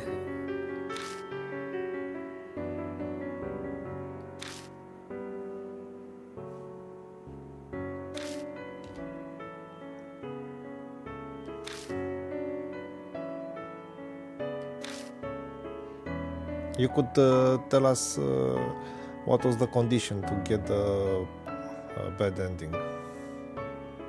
It's basically replying differently in when you had that final conversation after the fight with her.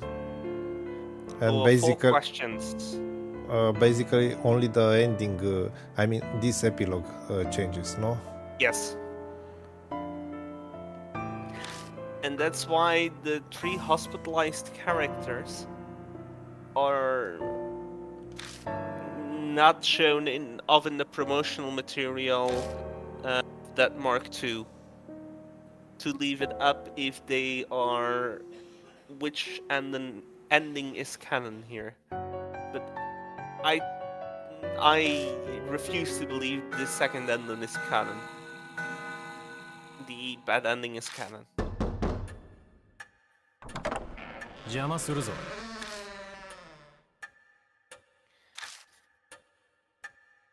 So basically, this is sequel baiting to the max. What's going on now?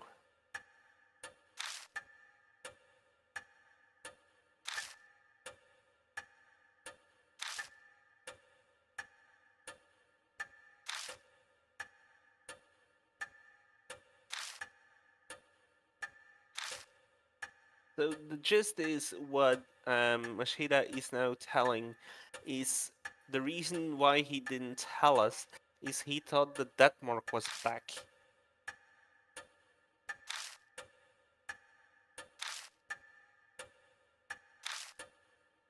And he went through the Book of Demons, and basically you are not facing a spirit but a demon.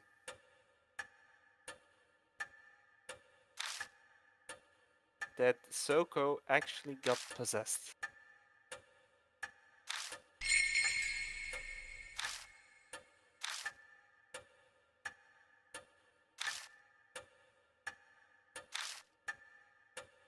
Oh no, I have it flipped.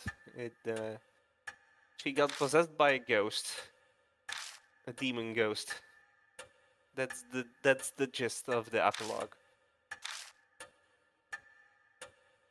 and that's what turned her into Red Riding Hood.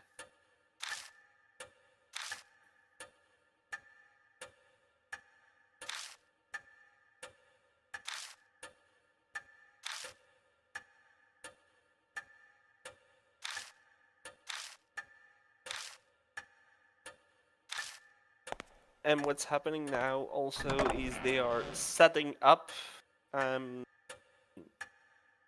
that Mark II. That these two guys start to work together to hunt for spirits.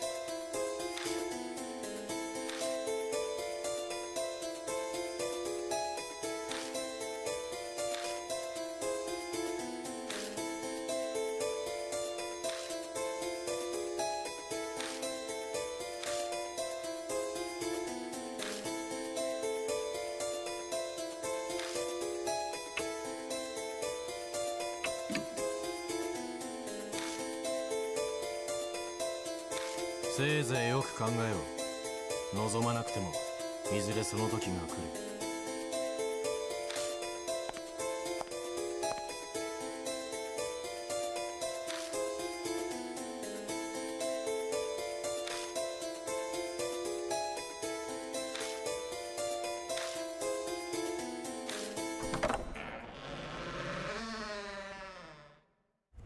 There we go. That was that Okay. Mark.